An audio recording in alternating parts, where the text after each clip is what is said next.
Hello there, ladies and gentlemen, and welcome back to the ESL Major League here for Heroes of the Storm. This is week 3, day number 1 of this particular week, as we have a triple dose of Heroes for you today with 3 series as opposed to 2. My name is Kyle Laris, alongside Kaldor as always. How are you doing, man?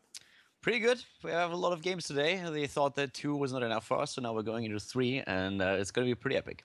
Yeah, I think so too. And what better way to start off week 3 here with another new team. So just to keep you updated as to what's going on in the Hero League thus far is that leading through week 2 and now into week 3, unfortunately, BR Bakers have had to drop out of the tournament, technically through disqualification, and thus SK Gaming has taken their place as they took second in the previous qualifier, where Fnatic took first place. Also, minor note, PKD have changed their name to Who is Kazooie, who we are going to dub Kazooie for now.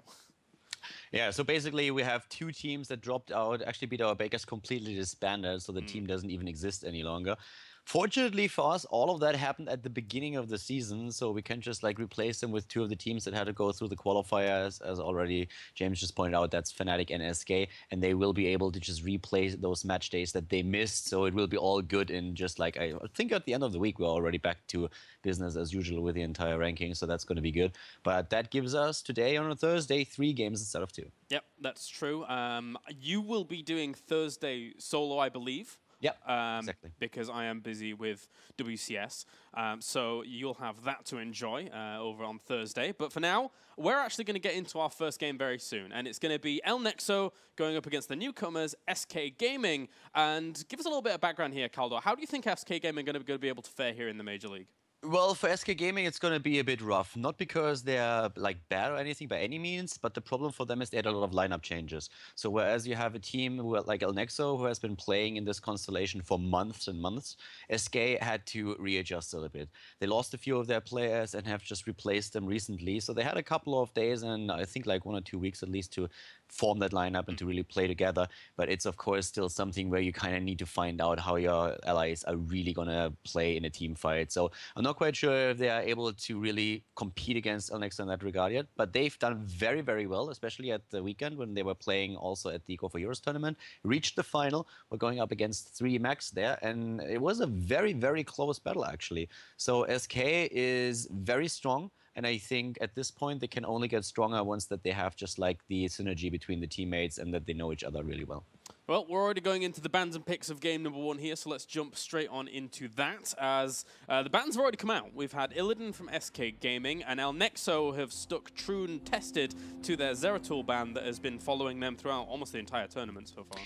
Yeah, SK Gaming with the ban on Illidan, not really a surprise. Illidan is like a small god these days in the current meta, especially when you pair him up with someone like Rhaegar. There were a lot of nerfs since the tank line in the recent patch, so right now Illidan is really shining because he was not really changed a whole lot, has access to a new level 20 talent, but him and Zeratul are 2 of the bans that we see a lot right now. The melee assassins are doing extremely well in this patch. It's going to be Stitches coming out as the first pick here for SK Gaming, thanks to the fact that they had the first ban, so obviously getting the first pick after going for the Illidan. And over on the other side, El Nexo picking Tyrande, and I gotta say, since the patch, Kaldor, Hammer has been amazingly strong. I wouldn't be surprised if that was contested pretty early here. Yeah, Hammer is definitely going to be one of the picks. Hammer is extremely strong. Tyrande is also being picked because you never want to run up against a team that has Stitches and Tyrande as a comp, since you can just like drop targets way too easy by getting a hook in, Hunter's Mark, and then the stun as well. If you get an Uther in there or like even a Brightwing, you have additional disables so that you have some time to take him down. Vala is also extremely strong and is being picked right now. So Vala and Hammer, definitely the 2 DPS heroes that we currently have in the game, which is also because Reyna is still banned. Like there is still the bug that he has on his E that he gets the free cleanse ability, which is a talent that he has on level 7. But you don't even have to pick that. So with that in mind, Reyna is banned. So our pool of assassins is shrinking. Yeah, it is. So it's going to be Uther coupling with the Stitches over here on SK Gaming, and then they're going to go into the Hammer. So there is that synergy that you mentioned between the idea of Stitches and Uther, but not quite as strong as the Hunter's Mark there from Tyrande. And obviously Hammer coming in, it's the logical DPS choice. Don't necessarily want El Nexo to have both of Vala and Hammer. Yeah, you can't really afford that, especially when level 20 is hit, and it's extremely dangerous to go up against the two of them. So there's a lot of stuff that you can do when you have those. But now we have Rhaegar being chosen and Anubarak, which is actually getting very, very popular, especially because of his web ability. He can lock a target down for 8 seconds. You can attack the web and free a target before that. But so far, teams haven't really done that too much. And I have to admit that especially El Nexo really liked their Nubarak. Personally, I wouldn't even be surprised to see a Chen on for the tank on number 5, because they have been also scrimming with Chen a lot and seem to like that wandering kick. Yeah. They love the roly-poly. That's Yeah. They were pushing people all over the place in our previous series during the Major League. I don't actually think they came out triumphant on that. I mean, no, they didn't. Fnatic was able to win, but they still really tried to make that work. And then SK Gaming going to pick up Nazeebo for extra damage. And again, you were mentioning before, the pool of assassins is shrinking a little bit. He's a great choice. Yeah, Nazeebo is going to be great damage for them that we're going to have in the game now. So far, they still have a couple of options what they could go for. A hero that is also not being picked yet, which is quite interesting, is Tacita. Oftentimes you see Tacita when one of the teams wants to go for one of their melee assassins with Illidan and Zeratul ban. And in this case, SK is doing something that they have shown several times now. They go into a comp with double tank again, and it is ETC together with Stitches that they're playing here. And then the Chen that you rightfully called out is going to be the last pick for El Nexo. So we've already seen Lucifron playing that quite a bit. He's just pushing people around with that Wandering Keg, trying to isolate the idea of them being able to even heal during a fight. It's good on Cursed Hollow because there's a lot of narrow paths on this map. So we'll see if he gets good use with that here as well.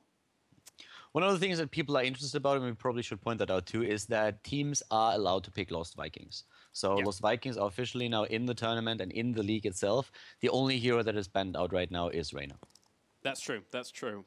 In the previous week, obviously, Lost Vikings was just kind of going under this period of, well, it's just been released. Let's make sure that everything is completely right. But you're right, it is there and available. And I've seen it. I mean, I've played against it a lot, and it can be quite annoying to play against sometimes. But it's a very versatile hero. So hopefully we get to see it at some point. I would like to see it. So far, the strategy by most teams seems to be just soaking 3 lanes and then roaming with 3 to 4 heroes between the lanes and trying to get their kills in. At least that's the usual strategy until level 10. You're trying to give a team an experience advantage, but at the same time, you put pressure on the lanes. You can also like barrel down a single lane if you really have the lineup for it. And then on level 10, Lost Vikings is all about having that ship, that heroic ability, having that longboat, and it really does a lot of damage. It's a bit squishy, but it can really do a lot of work. And there have been some fun games already, but of course, in the Major League, we haven't seen any of those yet. Yeah, that's true. It can not only do a lot of damage, but it can also even save some of your Lost Vikings, depending on where they are in position. You don't necessarily have to have all the Vikings right next to each other to pop it off. So if one of them gets in trouble, you can actually pull them out. Of course, it's a very, very strong DPS cooldown that you want to keep for those moments. And again, these are the minor annoyances that I've had playing against Lost Vikings, where I'm about to kill one of them and then the ship pops out of nowhere and then it gets saved for a while. Yeah, it was actually quite funny. There was like, I did a bit of a highlight video of a really interesting battle between one of the Lost Vikings and Illidan. And you cannot use the ultimate when the Vikings are not at least in the vicinity, like all of those that are alive. And he would have not survived if not the other Lost Viking died at the other end of the map, and then suddenly he was the only one and could suddenly use the ship. So it was pretty funny. But yeah, that causes some interesting scenarios, as you already said. Yeah. All right. Well, we're getting into Cursed Hollow here for game number 1 of this best of 3. Don't forget 3 best of 3s tonight, not 2, as we're going to be able to see We Are Not Prepared going up against Fnatic later on in that match that needs to be replayed from week 1. Not necessarily replayed, but redone on We Are Not Prepared side of things. So loading up here, do you give any favor? Is it El Nexo? Is it time for them to pull a win out of the bag here for week 3? For the reasons mentioned earlier, I would give El Nexo a bit of a lead here. They just are in a position where they have so much routine playing with each other, and with the lineup changes that we saw from SK, I just don't know if they're extremely strong, but we'll find out if they can actually take down the Spanish powerhouse. All right, well, let's get into it then. Game at number 1 in this best of 3 between SK Gaming and El Nexo. Cursed Hollow is the map, ladies and gentlemen. Game number 1 in the best of 3 series at the ESL Major League. And we have today Araragi for SK Gaming starting to the left side of the map on Stitches. Kumato Boss is playing Uther, Bakery on Sergeant Hammer, Snitch on Nazebo, and Zamoni is playing ETC for the team. To the right side of the map, it is of course their opponent, El Nexo. The Spanish Armada is sailing once again with Vortex on Tyrande, Alastor on Vala, Gran Paquete on Rega, Lucifron on Chen, and LOL vs XD on Anubarak. I'm Calder, with me is Kalaris, and we're going to bring you the coverage of the ESL Major League once again. Alright, so let's see how these splits go on. As we already see in Lucifron take position up to the top against Snitch, Bakery, as well as Mr. Kumato Boss? Is it Kumato Boss? I think so. That's at least how I've been pronouncing him for the last few weeks. Alright, fair play. Well, I can do that. That's okay. Love is actually going to play a Anubarak with Vortex actually heading up to try and do some damage to Bakery to start things off. They're pushing him away from the tower at least, but the tower already took quite a bit of damage. Yeah, they're of course trying to go for that tri-lane, and it's a really annoying lane to go up against. That tank is always in a great spot where you can annoy the opponents with the mines that give you extra additional safety. You have the range on the tank if you get into siege mode there, and then you have of course a healer to defend you, and also Snitch, who can with everything, all the skills that he has at his disposal, starting of course with the frogs and spiders, just making sure that nobody is getting close. But therefore, the rotation from El Nexo, putting a tri-lane on the top on their own, just counter that as much as they can. Yeah. We're seeing Stitches go for a bit more of a sustained build, going for Chew Your Food at the level 1 there, just to really start things off and make sure he's going to be nice and tanky when he goes into fights and stuff like that, keeping himself alive on the field, which is always nice. Yeah, at the same time, we have once again Regeneration Master used for Chen on the side of El Nexo, and that's actually a talent. Ooh, kill at the top, got the kill on Uther there, and LOL vs XD might die as well. He just barely gets away. Oh, that was close. Oh, he had a few more ticks of that poison on him from Snitch's trait, and yeah, just barely got away with about 20 health, 18 health or so. So that was very, very close, but they did pick up that kill at least, as you mentioned. Yeah, and as I was saying, like, the Regeneration Master talent is getting a bit more popular. We are seeing 3D Max use that on Zeratul, for example, and of course it's also being used on Chen here. Especially at the beginning of the game, it is very strong when you instantly get 4 hit point regeneration per second, which in the early stages of the game is very, very good to have. Besides that, we're having now also actually like swift reflexes taken on Chen. So he's actually trying to play him just also a bit more tanky with the Regeneration Master talent. He has the Anubarak to help him out a bit with the stuns, but of course, as being the kind of only real tank in the lineup, you need to make sure that he at least has a few possible regeneration talents. Because the one thing that is going to happen is that we're going to see Wandering Keg instead of the triple panda of Storm and Fire, and therefore you need a bit more survival. Yeah, I also saw the easy camp being taken pretty quickly by both teams there as it was basically coming up, and it slightly favored SK for a second because their tri-lane is up at the top there. Oh, missed a kill though. Yeah. Nice kill there on Sergeant Hammer. They went really deep for this one, and Hammer unfortunately not in a position where he could just like speed away in that case. But we're having both teams now fighting for the tribute, and so far Nexo is in a really good position. We already had one of their heroes going up to the top though. Alastor is still soaking XP here. So if SK wants the tribute, they should be able to fight it with a 5 versus 4, but so far it's nearly a level lead for El Nexo, and they look like they are going to get that tribute too. Yeah, that's going to cause quite a few problems. With that level 10 slowly nearing here, we're going to have to see SK really sacrifice the idea of the next tribute and try and catch up. But at the same time, El Nexo might realize that and be able to deal with it effectively and just keep soaking themselves whilst taking that next tribute. Yeah, they were also thinking about jumping into the mid lane to get maybe another kill on Zamoni, but then Zamoni was playing it a bit more passive since he realized that a lot of heroes were still missing on the map, so they abandoned the idea and are now just roaming again. And Lucifron is actually about to capture out the hard cap to the left side. He's already drinking from the keg. That old drunk panda is once again going for the bottle, and at the same time the rest of the team is rotating over. They're trying to steal it out. Nice initiation from LOL vs XD, and Araragi's in trouble. Yeah, a lot of trouble despite having the little bit of sustain there. He's really taking quite a bit of damage. Tyrande ends up falling though very, very fast, and there goes Aragi as well. So they were able to turn that around quite a bit, even picking up a LOL versus XD kill on Anubarak as well. So not too bad in terms of the turnaround, even grabbing themselves a little bit of an experience advantage, and they can probably take this trip.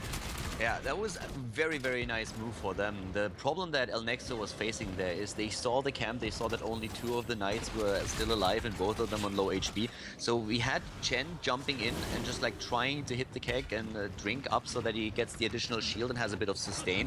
And they were rotating with the rest of the team towards the hard camp immediately. But Alistair was still stuck at the top lane, so he had a really long way to cover. And they were fighting a 5 versus 4 nearly the entire time. When Vala finally was arriving at the battle, 2 of the heroes were already down.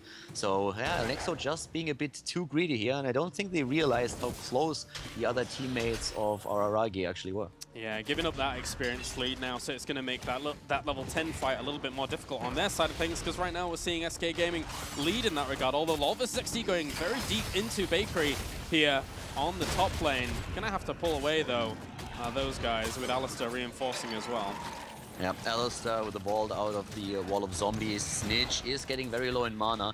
We'll have to go back at some point. I guess Bakery is going to hold the lane for now. Yep, and there's the TP. Level 10's already hit for SK Gaming, so they have a nice little lead in this first game in experience, but I don't think they can use that window of opportunity effectively. We have Puric Bile taken, the Mosh Pit, Ravenous Spirit, Napalm, and of course the Divine Storm.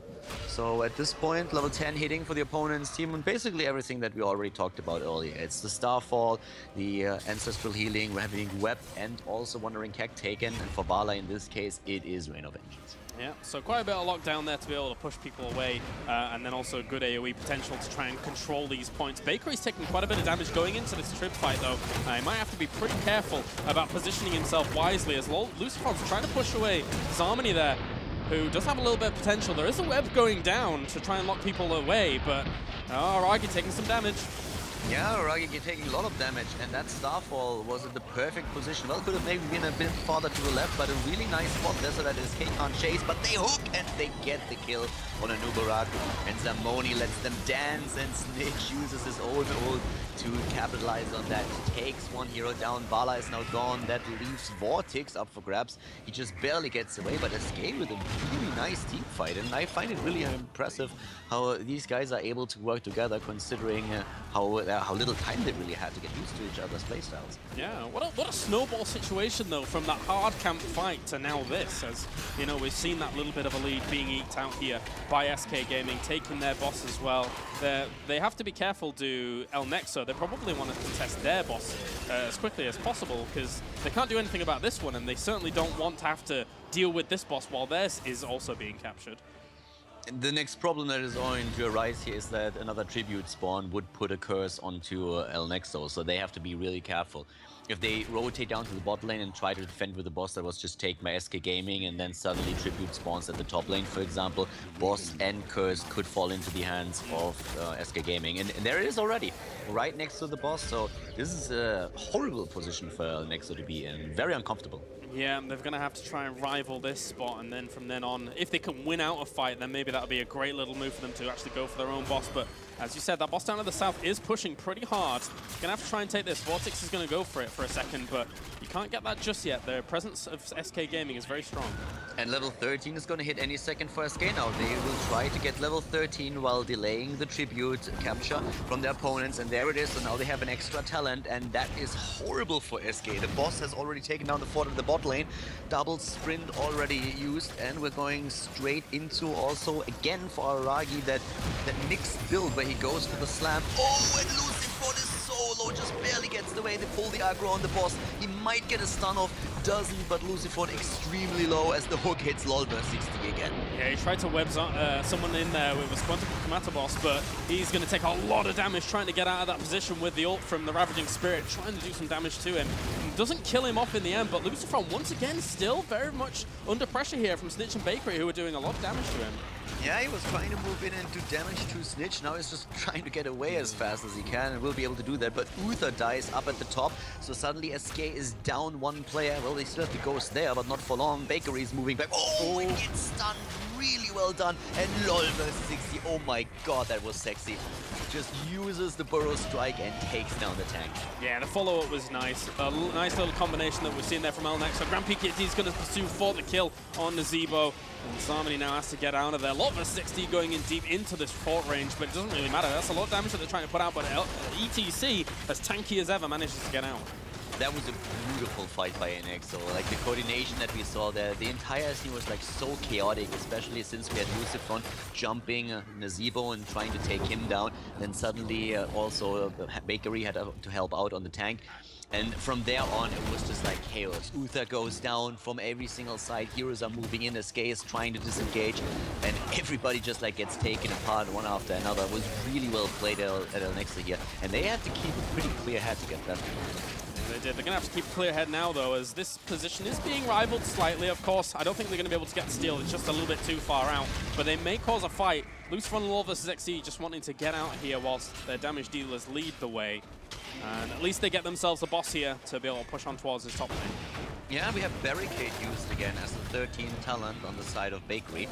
So interesting choice there. Most of the time when you see tank being played these days, it's either one of those ranged upgrades or it's going to be a giant killer. But in this case, it is again a talent that he has chosen to play at the weekend too. Besides that, Frost Shot, of course, for Vala, no big surprise there.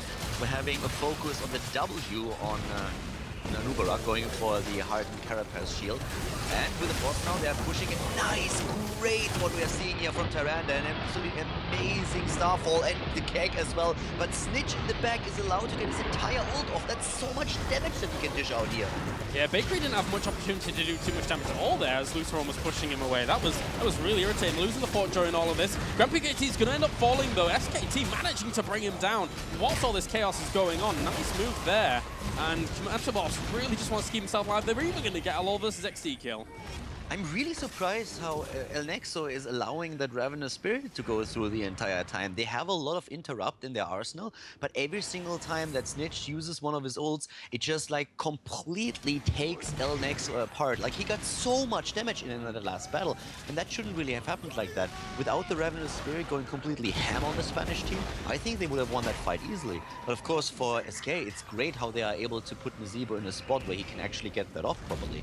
Yeah, we're seeing from El Nexo here, maybe too much focus on Sergeant Hammer. I don't want to really call it at this point, but they really wanted to try and take out Bakery there, and when the sustain was very, very good with Command Boss, keeping him alive, healing him up, making sure he had shields with that protective shield. And now they're pushing on, and they've got themselves a curse. This is a nice start here from SK Gaming. Yeah, SK Gaming is in a decent spot, but it's still 16 versus 16, so that fight can go either way. The Simone is jumping in, trying to make them dance here. Vortex is already down, Tyrande is dead, and now the rest of the team has to move back, but the hook hits Alistar and Ancestral Healing. Oh god, that's just not hit. Oh my god, and here it is again. Here comes the Ravenous Spirit once more and is pushing them back. That Ancestral Healing was like a split second off actually being able to cast there. But yeah, does not go down, and this pressure continues on. And with every single tower they get, with every single little bit of experience they get, and a top 4 as well, they near themselves closer and closer to level 20. And going up against a Hammer at level 20, I've had hard times against this in the past week, and I imagine a lot of people have. Hovering Siege mode has been taken now also on Bakery's Sergeant Hammer. We have imposing presence on Uther and on ETC, which is pretty much the standard with the stun build for Araragi Stitches. He really likes to play this hybrid build. In this case, he actually took on level 4 also the Slam talent, which is something that he has oftentimes in the past not done, but instead went for the additional sustain. In this case, he's focusing a bit more on the Slam itself. But yeah, those builds are really interesting, and especially the way that SK is playing this is pretty cool.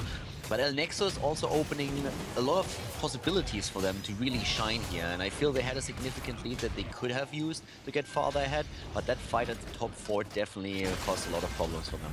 And I like how El Nexo's build is synergizing up in the level 16 talents as well, with Blood for Blood taking on Rhaegar to try and lock people down, and then Executioner for Valor to try and really focus down on those players and bring them down fast with the extra little bits of lockdown that they've got in terms of stuns, in terms of the Lunar Flare on Miranda as well. So there's an opportunity for Valor to do a lot of damage, but it's whether or not everything chains up nicely for them against SK. I personally am a bit surprised that we're seeing Executioner over Blood for Blood with this comp. They have a lot of stun there, there's a lot of potential to do the extra damage with the right clicks, but I would have expected that they go for double Blood for Blood to drop one of the tanks faster and to maybe try to keep Vala also alive. In this case, they're really just focusing a lot on the damage, especially with the Ranger talent now also taken on Tyrande instead of going for the second Lunar Flare one. But yeah, it's interesting builds that they're currently going for, and I want to see how that's going to come into play when we have the next fight between the teams, because the talents are still exactly the same. Yeah, it's very cool. It's very cool. I'm really liking the games since the meta changed after the idea of the patch. Aragi, though, gets caught out very, very hard, and he is going to fall so fast. So, unfortunately, they're going to be without Stitches potentially in the next fight. They're going to have to avoid that for a little while. That was, of course, a great rotation that we saw from Nexo here. And the bosses are still down for several minutes. Actually, looking at it, the boss at the top is down for only another 10 seconds, so they should easily be able to get that, since SK will be only playing with 4 players for the next 35 seconds. Yep, they can easily take that if they really want to. They're going to move down to bot, though, and see if they can find anyone down there, as we're having Bakery actually going to base and try and do so. If they get caught out with a 3-on-5, this could be a bit disastrous. They can't take this fight. They have to retreat. Yeah, they need to retreat, and they need to retreat fast. Snitch, by the way, is leading the damage charts right now, thanks to all those heroic abilities that he could put in. Oh, a nice dodge by Snitch on the Owl, and that was an important one. If he gets dropped off his Billy Mound, then he would have probably died here with everybody on Nexo already on horseback and trying to move in. And Lucifer's going to start going for this trip, but we're already seeing Napalm Strike being thrown down by Bakery to delay that just a little bit. They're waiting for Stitches to get back into this fight, but the trip's going to go, and they are cursed for now. So that was always difficult. That Stitches' death up to the top really hurt them quite a bit in that last minute or so. Yeah, it's a huge problem, but at least they didn't lose another one. There's nothing worse if you are trapped in that vicious cycle where you just like lose another hero just as one of your dead heroes is about to come back to life. It is absolutely horrible. You can lose an entire game on the top of that. You can fight for like minutes with always having only 4 players or even only 3 players in the game. So at least they avoided that, but they had to eat the curse for that. And it looks like the top is going to be taken, the boss at least. But we're still having that experience lead for SK Gaming, and we are closing in on level 20 slowly and steadily. And now with all the lanes pushing in, they can play very defensive or have to, and just get up the experience. Yeah, and I like how Nexo has orchestrated this boss kill, just leaving Chen to the front, maybe to get a tower here and there, which he did get just then, but also it keeps eyes on whether or not they're going to try and move up there, which during a curse, admittedly, is difficult, but at least they have eyes there. They had the watchtower, and they had Lucifer guarding that middle lane. Yeah, and they also had him in plain sight of the opponent at some point. They didn't really know, okay, are they taking boss? They are probably, but they're not 100% certain. And Lucifer can always get away with his wandering Keck. It's quite easy for him to get close to his allies again. And the boss is now moving in. Oh, nice hook against Alistair. You see, exactly that's where I thought that Blood for Blood might be a good option. Just keep him alive, get a bit more experience, a lot more hit points, and then move out. But that was a great kill by SK, and that was exactly the hook that they needed. Yeah, that was brilliant. Nice little move there to try and catch him, and all of that was during the idea of not having Fishing Hook, taking that slam talent at level 16. So that was a very, very neat little hook there. That was a wanted hook. You watched the movie, right? Wanted, where he can curve the bullet around the corner. Yeah. That's basically what he did with that hook just now, because that was no lying to Wala. Like, he curved it to the left and right just to get there somehow. Yeah, that was very nice. Lucifer going to take a little bit of experience down to the bot for a second, or at least try to, as he gets pushed away there by Snitch. And we're seeing Oliver 60 as well as Vortex take that easy camp. Going to help up Grand PKT here with the hard camp as well, whilst SK Gaming is doing the same thing on the other side. And they have the level 20 talents coming in. Yep.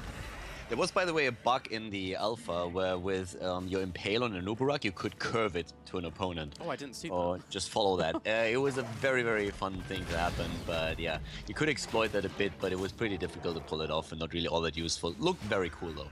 But as you said, 20 talents are now on the board, and that means that we are having the Nexus Frenzy on Sergeant Hammer, so the extra 20% range and the 20% attack speed, which is amazing. The Annihilating Spirit is something that Snitch is going to be very happy about, considering how much damage he already did with his level 10 talent. And the Blink on ETC, which is pretty cool for him too, and Stitches is going for the tanky version, Hardened Shield for him. Yeah, at least they're not going to lose some kind of fight on the back of not having level 20 before, but they couldn't really rival boss without the idea of level 20. So although they'd scouted it out, they're now just going to have to deal with a boss wandering down their bot lane. So, but they're getting in their level 20 talents, Harden Shield, Storm Shield, Blink Blink, as well as Rewind across the board.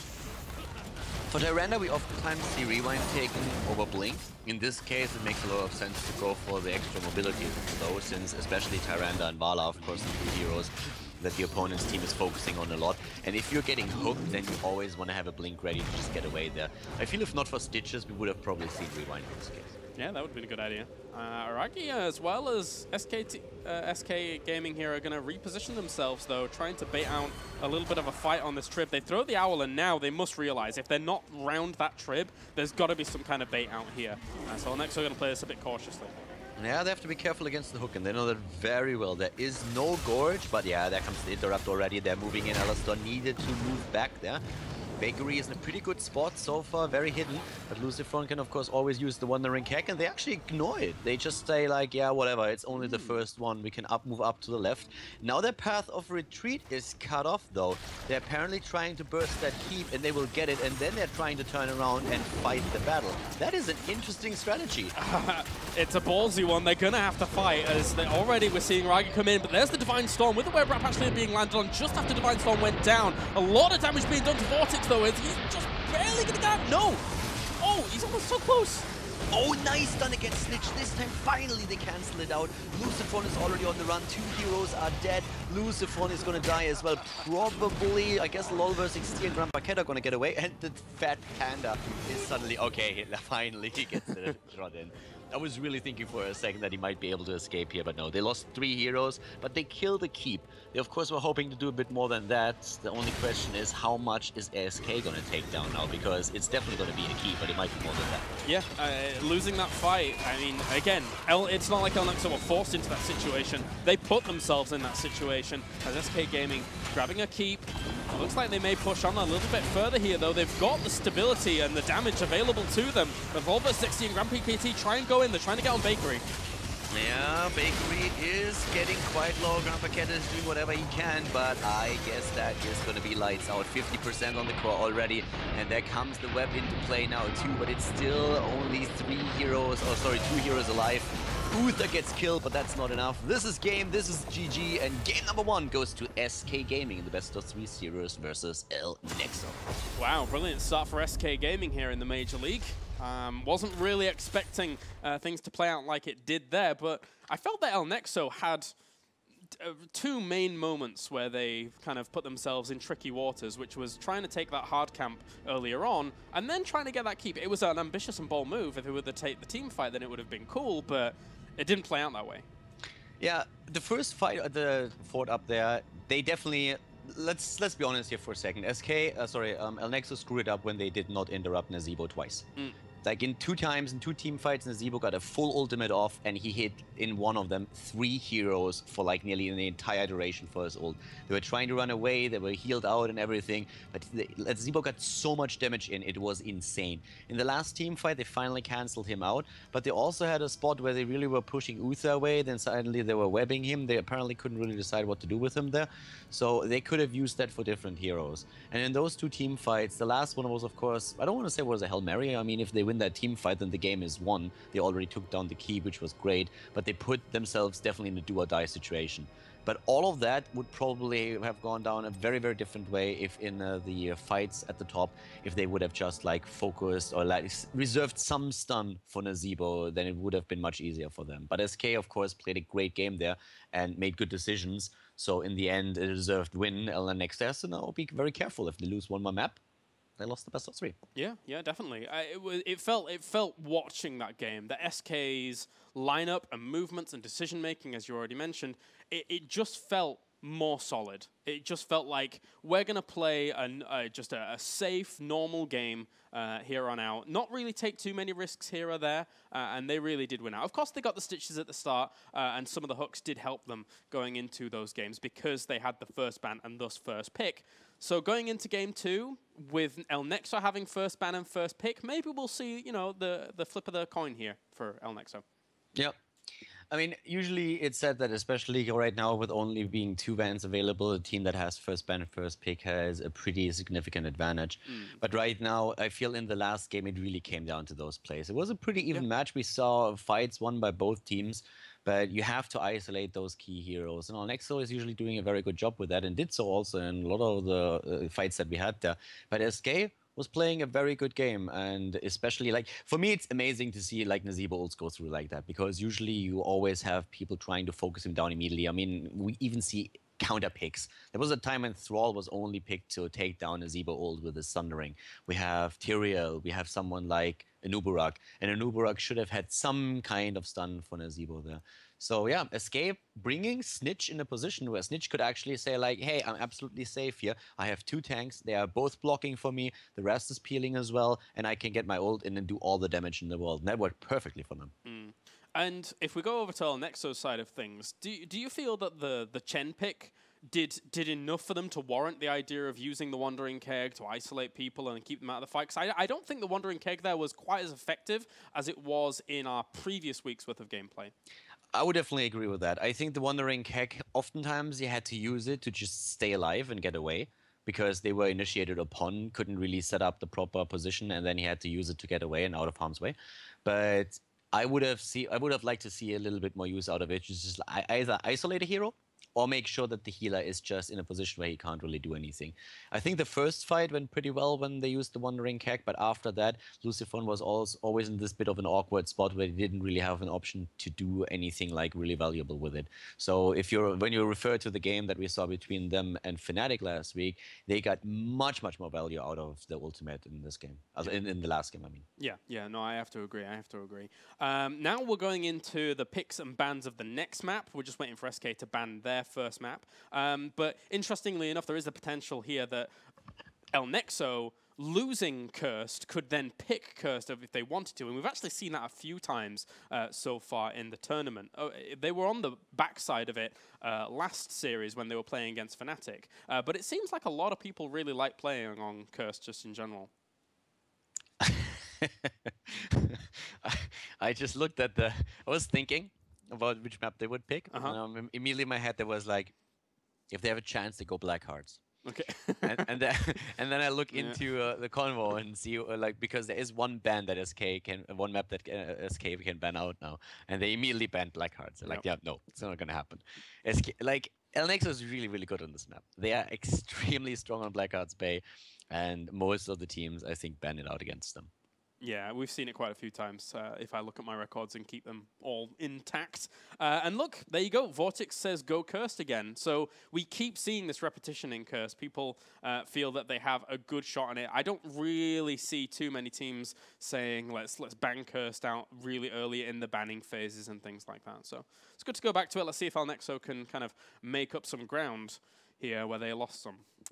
Yeah, I really want to see how they're going to deal with the situation. I mean, they have been around for ages. They have a great record when it comes to winning like series when bouncing back. They are not as undefeatable or indestructible anymore than they were in the past, but still they're really strong. I mean, their overall record, if you look at series, not maps, is a 35-7, which is amazing. This is absolutely ridiculous considering how many games they've already played in the past.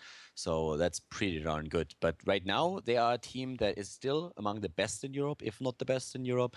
But they can lose. You can beat them. Yeah, you can. We've already seen that a few times. We saw it last week as well.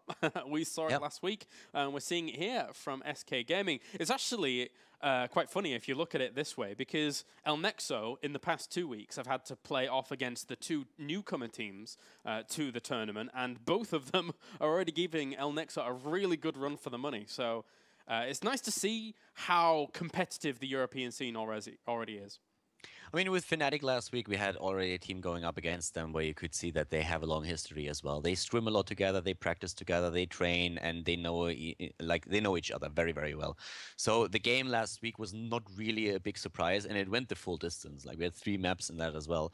So I'm very curious about this series right now, because I personally really thought that SK would do well. But I thought that at the end of the day, El Nexo would be the victor. But right now, with an immediate map win #1 for SK Gaming, this is looking pretty promising for them. And again, I think the team can only get stronger or become stronger over the next few weeks, because they will get used to each other's playstyle, and it will be much easier for them to go for the shot calling and to make those rotations on the maps once they know each other really well. So I feel this is for them only the beginning. All right, well, let's get into the bans and picks then of game #2. El Nexo's choice to ban first here in game #2. And let's see what they do in terms of their picks and their composition overall, because even last week we saw El Nexo sticking to compositions that from map to map. when it came to things like Chen picks. It's going to be a Zeratul ban. They have LoL versus 60 in the lineup, and I think after Black Scorp, LoL vs 60 is probably one of the best Zeratul that we have in the game. So at this point, I would be very surprised to not see Zeratul. We've seen other heroes banned out. Zeratul made it through the ban several times. But I would be, as I said, very, very surprised if SK Gaming would be like, okay, we're okay with you getting him. Yeah, we're just waiting now for them to take that ban. Again, you know, the idea of an Illidan ban in only one ban apiece was for them to be able to pick up one of the very, very strong heroes in the current meta in the previous game. So they have to think, well, they have to be a bit more tactful with this one. It is going to be the Zeratul. Yeah. But, I mean, it is Zeratul, so we're right on the money there, but they have options. Hammer is super strong right now. You sometimes want to ban out the Illidan regardless, so they had a couple of options, but that is the ban that we were expecting. El Nexo is picking up Tyrande. She's super, super strong right now with that Hunter's Mark. Everybody is loving to play comms with her. For SK Gaming, most likely going to be a pick on Vala. Well, it depends on which kind of DPS they prefer here. They could even go for double DPS already. They could just say like, okay, in this case, we're going to pick Vala and Hammer. The problem that they're facing then is that we might immediately have something like an Illidan Rega or even a Tacita being picked to work into that Illidan comp for El Nexo. They have to be a bit careful with that. Yeah, at least they know there's no. At least SK Gaming knows that there's no threats like they presented in game number 1 with the idea of Stitches being able to pull one of those DPS out of a very advantageous position for them. So if they did go for a double DPS, that would be cool, but they might obviously want to spread the load of these two picks a little bit further afar from one another, which, you know, I think, you know, we could see SK go with a little bit more of a different lineup, but obviously the previous one worked out fine, so... What they could do here is Tacita on 1 DPS. If they want to play it a bit safe, Tacita gives you safety. It's not always the hero that is like perfect, but it's a very safe choice and it's a stable one. And it's something that you want to take away from your opponent if he already leans toward melee composition, like a composition with a melee assassin. So it could be that they say, okay, we're going to take the 1 DPS hero. It's either going to be Vala or Sergeant Hammer in that case, and we're going to go for Tacita with that. But them dropping in time this much already is very interesting to me. Because there must be something going on where they're absolutely not certain even what kind of duo they're going to get. Usually you know at least one of the picks and then you can buy yourself an additional 40 seconds. But they are dropping down to 20. And there's Vala super late, which we kind of expected. That's at least going to 1 DPS. But what's going to be pick number 2? I think that's the more important part. Yeah, definitely. They still have a little bit of time to think this through. And obviously they are thinking it through very carefully. Once you do pick one of them in a double pickup situation, you get an extra 30 seconds reset for that second choice to be made. So they don't have to necessarily rush it, but as you said, they still got a lot of picks open to them. They are really losing their time pool, aren't they? Yeah. I personally would really say either it's going to be a full DPS build and that's it, so they go for it, they really risk it. And now I could see El Nexo going for Rega Illidan, and Tacita. Yeah, I could really see them with the Illidan comp here. Yeah. They don't have to, but if they do, it's going to be Illidan and then either Rega or Tacita. They're either going to say, okay, we want the Tacita for that, or they say like, no, the Rega as a healer is more important to us than having Tacita, and we leave Tacita to our opponent if they want to pick it away from us. But that's only like the one variation where they really go for an Illidan comp. They might have some completely different idea right now, but an Illidan comp is very, very strong in the current patch. So I could see that. But it's instead Uther, so we are going to see a bit of a different play from Nexo apparently. Okay, well, they're going to have to think very carefully about their damage dealers. And they got into Nubarak as well. Wow, they're really liking Nubarak. Oh yeah, they do. They play him in nearly every scrim that they're playing right now. And also we see them with a Chen a lot. And I think that SK is probably feeling a bit silly right now because they're like, well, we argued the entire time, should we play it a bit more safe or whatnot? And now suddenly they have all the heroes that they want to take, probably still at their disposal. Yeah. There's nothing really taken away from them. So they have to deal with Nubarak now, they know that. But for them, this should be a bit easier now. Or at least they should feel a bit more, yeah, not at that pressure. Yeah, I think so as well. I think so too.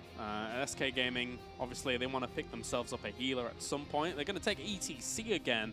Again, if they're going to go with Mosh Pit and they do land one pretty ferociously against this lineup, then a lot of damage could come out very quickly. But again, you've got to be careful about who you hit. You need to hit a few people. You need to. There's a lot of stun and interrupt on El Nexo's team so far that can get rid of that. So yeah, SK has to be careful. The thing about ETC right now is that Mosh Pit is a bonus to you. It's a big bonus, don't get me wrong. I'm not saying that it's like useless, but as you already said, it's really easily stunned out. Yeah. But what really one of the big things about ETC is that while a lot of the other tanks got nerfed, ETC pretty much stayed the same. And he was already played at the end of the last patch a little bit more often because people just said like, okay, first of all, he has survivability, he's very mobile, he has the Rockstar aura, which gives us a bit of movement speed as well. And then he is very difficult to take down. So in this case, that's already all a plus for him. And then he gets Mosh Pit on top of that. And if you really pull that off perfectly, then you can get even more in there. So ETC is a solid choice. And they couple that in this case with a Tacita that will also keep the DPS heroes alive. And keep in mind that when it comes to range DPS, they are the two best heroes that exist in the game right now. Or at least that are able to be played, because we still have the global ban on Reyna. Yeah, and even, you know, a little bit of extra damage coming out from Tacita is going to make the composition of SK Gaming very, very brutal to actually deal with. That's going to be a lot of damage coming down if they're able to focus on someone properly. Obviously, ETC, not too much damage there, but he's there for lockdown, and there you go. No surprise. Like, that was obvious. Chen would be picked again, that you already knew that. Yep. Then you look at DPS and you're like, okay, what's still left? And then you realize that there's nothing left except for Nazeebo. So Nazeebo had to be the pick here for El Nexo. I don't think they had any other choice than going for those two heroes that they picked just now.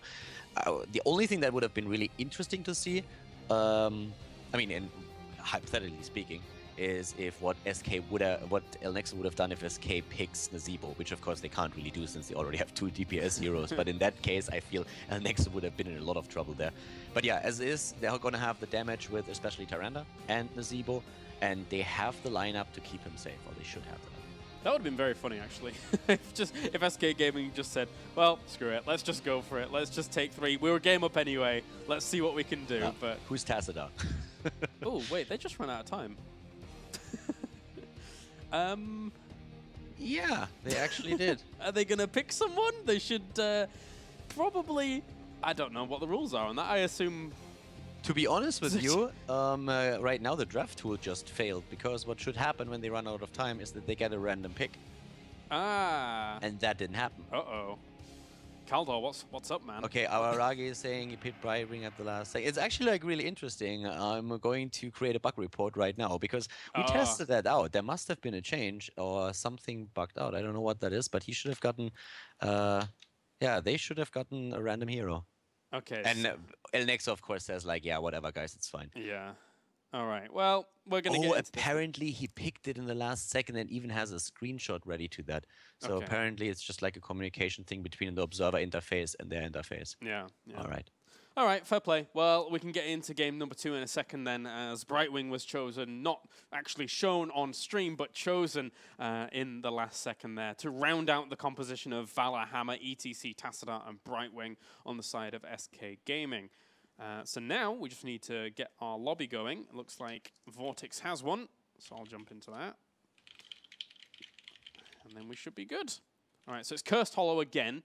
Looking at the lineups, I think if we see El Nexo not go for some of the riskier plays, I think they can do okay. I really do believe that. But SK Gaming brought out a game that was, to me, so stable and very, very strong in game 1. So I can't really call a winner here at this point.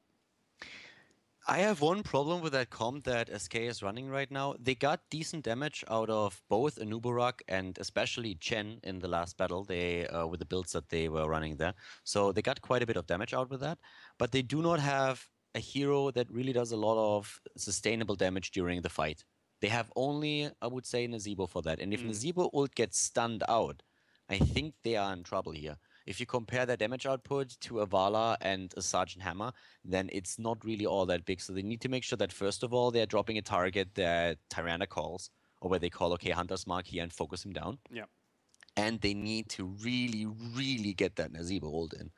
Because if Nazeebo is immediately interrupted, I think any fight where that happens, it's going to be very difficult for them to get the damage in. Do you think there's any opportunity here for ETC to ignore the idea of going for Mosh Pit and go for Stage Dive to try and get on top of Nazebo?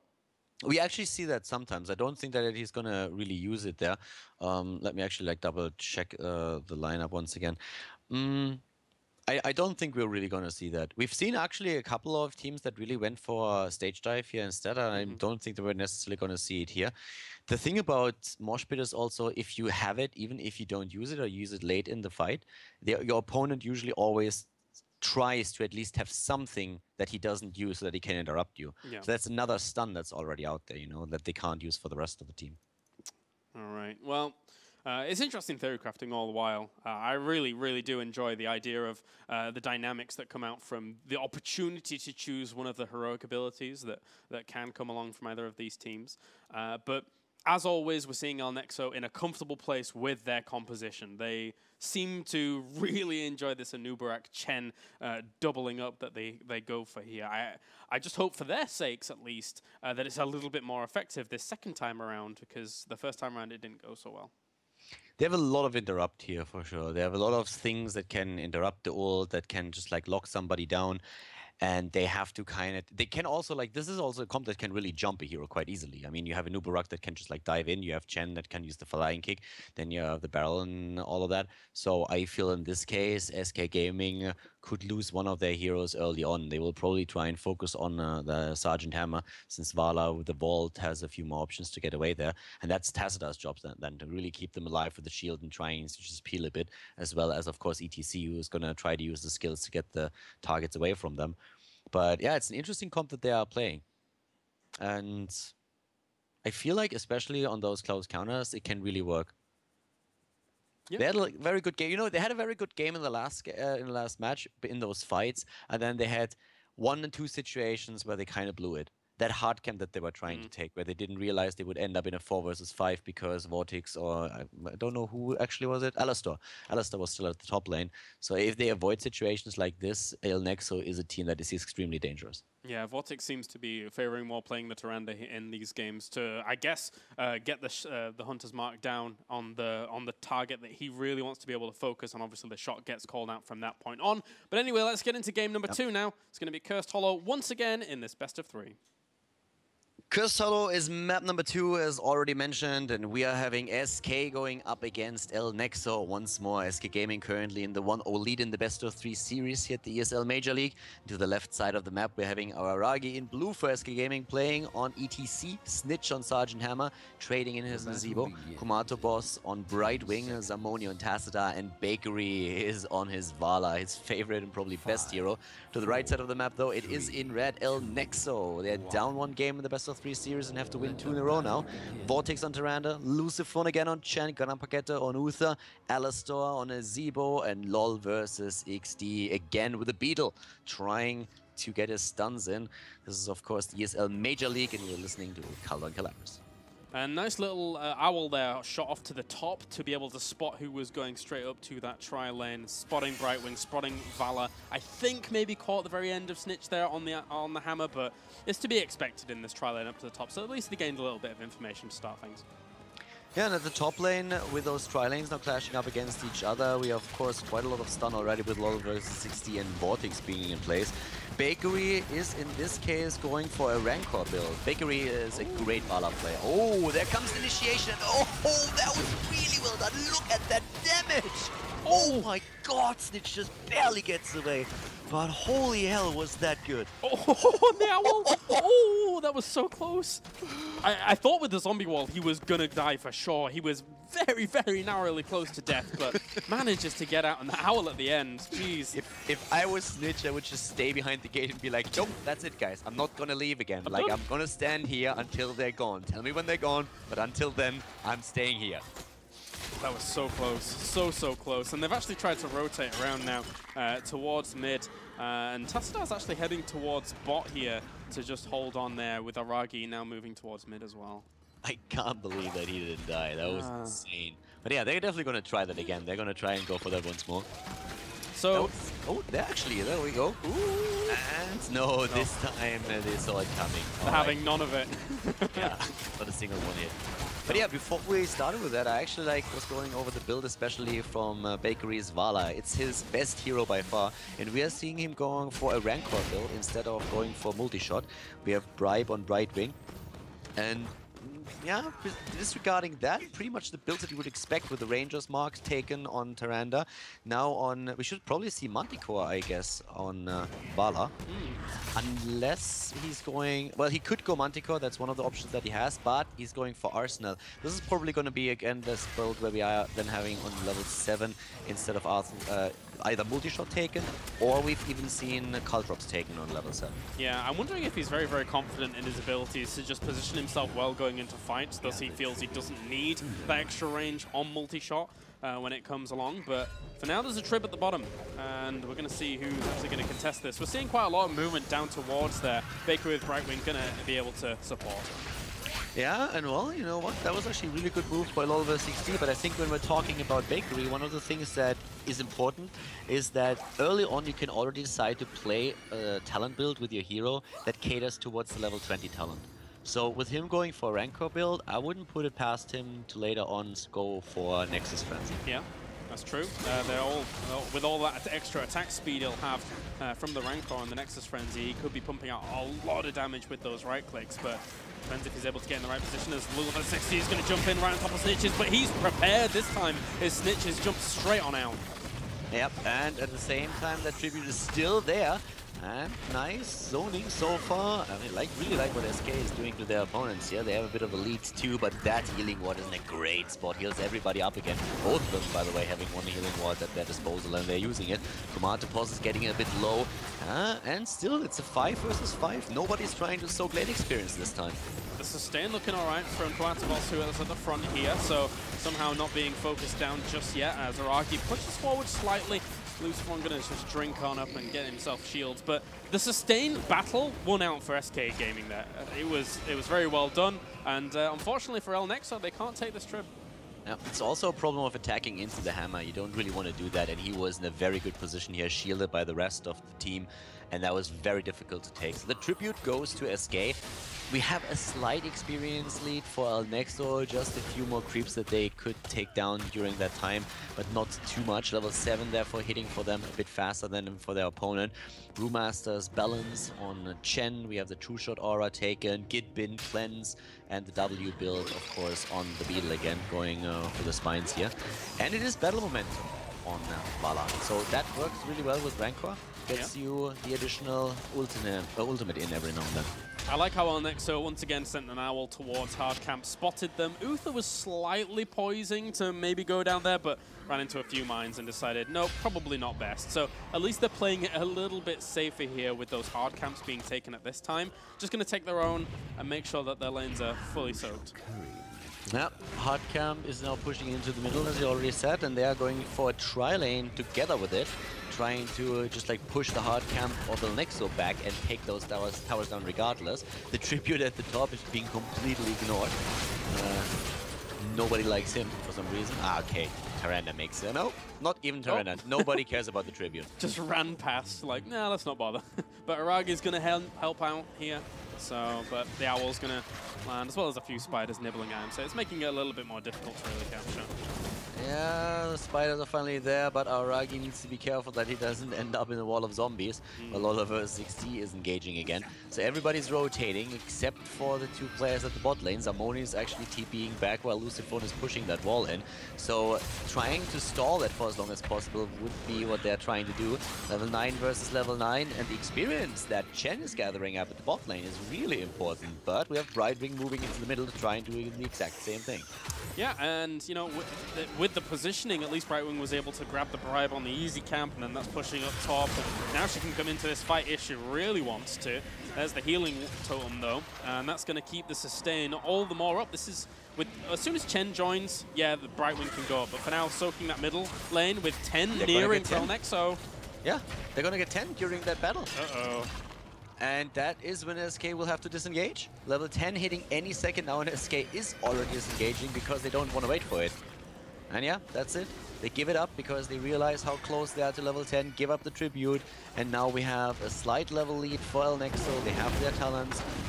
Very well played by them. Very patient. Yeah. Just don't want to take, again, you know, it comes back to what we were saying before. Safe, steady game being played out by El Nexo. They're going to push Lucifon away from the tower, but he is able to flying kick just on the other side of Aragi, and he will be able to keep himself fine and dandy. Yeah, and well, for now we're actually having Lucifon defending together with Grand Paqueta in the mid lane, Snitch pushing that through. We also have Strafe taken for Bakery, great talent there, and that's one of those talents I really love if you are playing Rancor with Strafe, because what you can achieve is you can try and hit it very early in the fight, and then oftentimes you get a second Strafe in the middle of it. Yeah, looks like once again Lucifon going to take a bit of damage here, going quite far. There was a nice body block there for Zarmany, but in the end it wasn't followed up by too much. The entire team of El Nexo is here. You got to be careful if you're going to body block in that situation. But at least they're able to find the bottom, and they get themselves at least a tower off the back of this. Yeah, I kind of like this game right now. We have 8 minutes in. There is still not a single kill on the board, but both of them are really, really working hard for it. They're trying to get that kill, trying to push, trying to position. You can really see how much respect they have for each other now. Yeah, El Nexo's playing it slow, especially after the first game. I mean, there were those decisions that did hurt them. So playing it a bit slower compared to that. Another tribute's coming up. To be fair to them, though, in the first fight, if they win that fight at the hard camp or at the top, they're suddenly in an amazing spot. But right now, here's the Keck once again, pushing them back, and they focus on Aragi. Great, that's exactly what they need to do. Look at Alistair with his Ravenous Spirit, getting that in. There's even now the web being used. They're trying to isolate another one with the Starfall already in position. Great moves by El Nexo here. And Snitch coming out of that web gets exploded with the zombie wall around him. A lot of damage being pumped onto him. A great little isolation there, keeping the entire team away, and Zarmany's going to fall as well. Oh, poor Snitch. I mean, that has to really suck. Think about that. You're webbed, and suddenly the entire opponent's team just like gathers up around you, and you pop out of the web, and half a second later, you're already dead. Not much you can do about that, my friend. Not much. It's this is going to probably give up bottom 4 as well. They could actually just send one person back to get that tribute, and then be 2 of 3.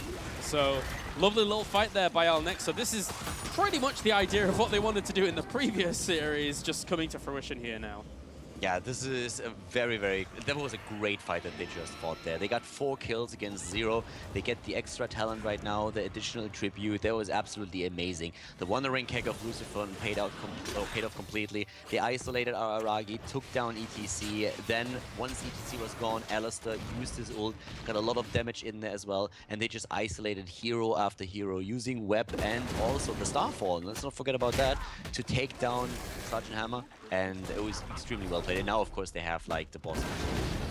Yeah, a lot of opportunity for them there. Snitch actually takes the easy camp up to the top, whilst the hard camp's been taken here by Zarmany and Aragi. But yeah, this boss is gone. They even send the Owl over to their opponent's boss and see nothing being done, so there is a potential that they can rival that position. Well, boss is already done now. Bottom lane. Finally, the 13 talent, at least for SK Gaming, you know, like, that was one of the important ones that they really needed here. And now they can contest everything, unless, well, they have the Siege Giant Camp at the top. The Siege Giant Camp is going to help them with the defense against the boss, and Komato boss is there too. So I don't think that El Nexo will be able to get boss to boss. Oh, but the curse spawns, of course, in worst position possible. Yeah, so they're actually going to push slightly on, see that there is a potential fight being set up there already by SK, and just get straight back on out to try and rival this trip spawn, which I think is the smart choice. They don't really want to be risking themselves down to the bottom left. Well, with them taking out the tribute, look at the boss at the top. He's nearly dead, but that fort is about to die as well. Well, it doesn't really make a difference. They can keep it alive for now, not for long though. But now Brightwing can, of course, jump in with the rest of the team. Tries apparently to...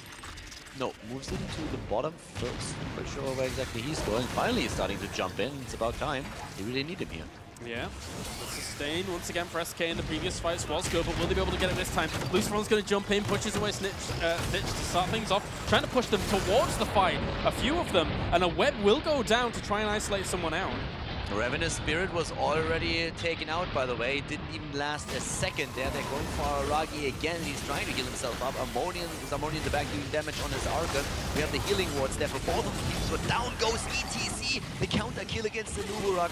But it looks like Tassa might fall as well. No, Bohemian and Kumatukos are both jumping away. But Lucifer is already on hot pursuit. He's trying to move in again. He's trying to hunt it down here. Grandpa Kenny with the sprint. Does he get the stun? They're going for Snitch. He's trying to move away too, but with the napalm and all those close quarters, we have them disengaging. El Nexo not able to get another kill in there. And once the damage of the Ravaging Spirit has gone away, the sustain out of SK is really quite strong and something that's difficult for El Nexo to deal with in these longer team fights. But and they will push them away from the trip and grab it. So really well played by SK to keep that fight alive during all of that. Yeah, that was... SK has done that really well. That stun out by Araragi. I mean, Araragi died on ETC, but he did that so well to stun out the ultimate on a Zebo. And, I mean, you could actually, like, say that Alistair used it too early, that he didn't wait long enough to use his ult, and that just, like, a second later, he would have been in a much better position and probably would have been able to get the entire ultimate in there. But it was really a stun out the second he started, and there was a big problem for them. They were trying to isolate ETC already earlier and didn't really get the chance to do that properly, and then they were doing it again with the web, and then finally got the kill after a while. But yeah, El Nexo playing this extremely well, but a little bit of a flaw in the last team fight. And SK is behind in experience, but you can really tell that those fights are close, and if SK just wins one of them, they're back. Yeah, Tyrande really wants to get down here to the bot to try and rival the boss being taken. As Brightwing obviously can just teleport wherever she likes, so is already here for a 5v5. And the trip goes up to the top, and this one's important. Both of them are at 2 of 3 here. Yeah, they have to fight for that now, and it is a very difficult spot because level 16 is now there, and I think SK Gaming will have to eat that curse. I do not think they can fight here because there's a very, very high chance that they would lose the fight, and then the tribute would be taken, and at that point, you are losing keeps. And yeah, they just move back. They say, okay, there's no way, boys. We cannot contest that. Let's just eat the curse for now. Try to not fall behind too much and do whatever we can to just like get back to business. And in this case, it means taking both. Yeah, just going to take that down to the bottom. Already been spotted here, but they're going to take that 4 up to the top and try and push on a little bit further. Interestingly enough, Gathering Radiance being taken on Uther for a little bit of extra damage from Grand PKT. So I think they realized that they need a little bit more extra damage in these fights as the fight goes on. Yeah, looking at... Oh, actually, there we might have a bigger battle going on. Not just the defense, but the 2 towers should fall. Well, one of them does. And yeah, if you look at the damage just in general, we have Tyrande with a solid DPS, but just not enough.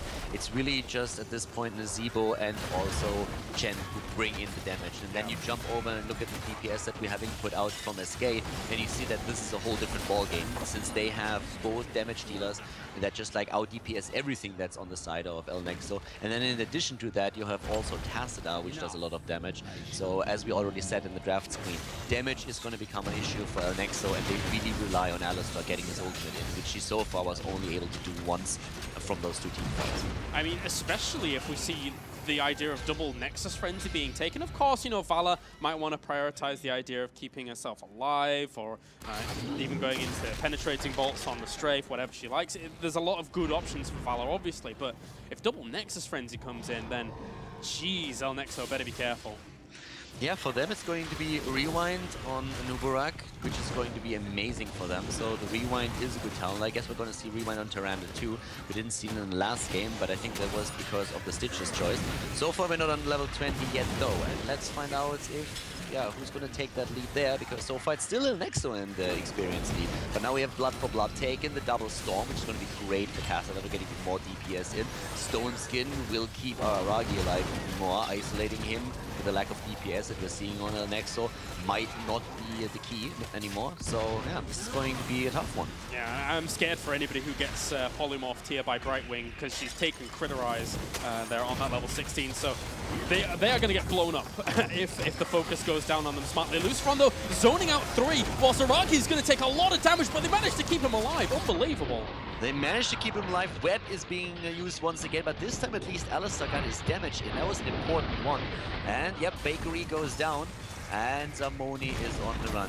People are actually a bit confused. Oh, Aragi jumps in! That might have been a mistake there. Oh, he's trying to push them away, but suddenly all that stun is coming into play, and bam! He goes down after all. Zamni in a lot of trouble as well. And he's probably going to fall. A small body block there by level 60. Probably not even that required.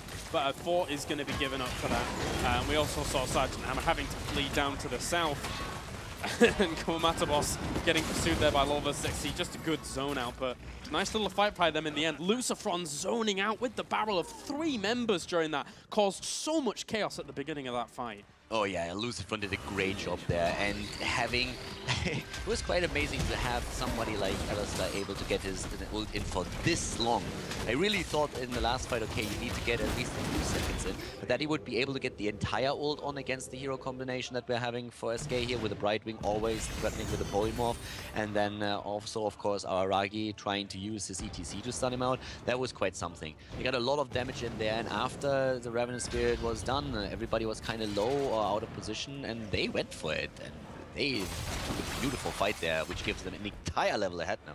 Yeah, we're seeing Nexo now just try and push on towards this. They have that boss pushing top, but obviously they've SK Gaming really would like this. So Nexo's going to try and deny it as much as possible to stop them from getting that curse at this point. Yeah, well, in that curse, that's something that first of all, of course, Nexo has to deny, but also it's something where SK can say, okay, we give it up. If we don't feel it, we give it up, and I think they have to, because Nexo is not going to try to rush in here. They have all the time in the world, because that boss is going to take down the top keep, no questions asked. Yeah, Kamata boss is going to have to go up there and do some damage to it, but might not be able to even take it down before that goes on. Brightwing doesn't necessarily have the most damage, just in case you're new to Heroes, but it's, yeah, doesn't kill things off too quickly. Yeah, one of the things that I just want to point out, because it's apparently confusing people a bit, the so-called sound issues that you have every now and then, that is caused by Nubarak's web, which is a bit of a bug apparently that Blizzard has still in the Observer UI, because that's what happens when you as a player get web, that suddenly everything is sounding a little bit different because you're supposed to be stuck in a web. And as we are observers, there seems to be a bit of a bug for the interface that causes that sound to occur as well, which can be quite confusing if you don't know. Like, that confused the hell out of us too at the last time when it happened for the first time. Yeah, but we're well aware of it now, so it's just normal to us as we suffer the point of view of being inside the web. So it's actually nice, because even if you miss it, you hear it and you're like, exactly, actually. There's a web somewhere. I know somebody just got web. I just have to look for him. It can be a little bit difficult to spot when you're zoomed out with Z and the entire team fight's going on. So thanks, Blizzard, for being able to help us out. It's not a bug. It's a feature. Bot lane. Boss is taken here. The Grave Golem is being attacked, and well, gonna get that easy peasy. But the problem is, bam, level 20 any second now on the table for El Nexo, and that is going to make the Spanish Armada nearly unsinkable for the next few seconds here. We're already seeing a Hardened Shield taken on Chen, 1 rewind on Nubarak. Interestingly enough, no rewind on Tyrande, not going for the additional damage here, which I thought they would aim for, but they're going for the additional shield. And it looks like Nazeebo, in my opinion, has to take the Annihilating Spirit here. I mean, they need the DPS, I feel. Or is he just like completely gonna go for a different path? Nope, there is.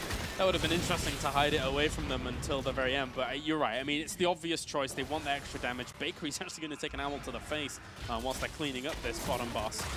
So at least that does a little bit, but it should be able to keep that nice and sustained once Brightwing gets back down there for a team fight. Yep, boss is going to make it towards the keep, and that's all that this boss is going to do. Oh, but they're jumping Zamoni, or at least trying to. Here comes the stun, but the dimensional shift is being used to get away from him.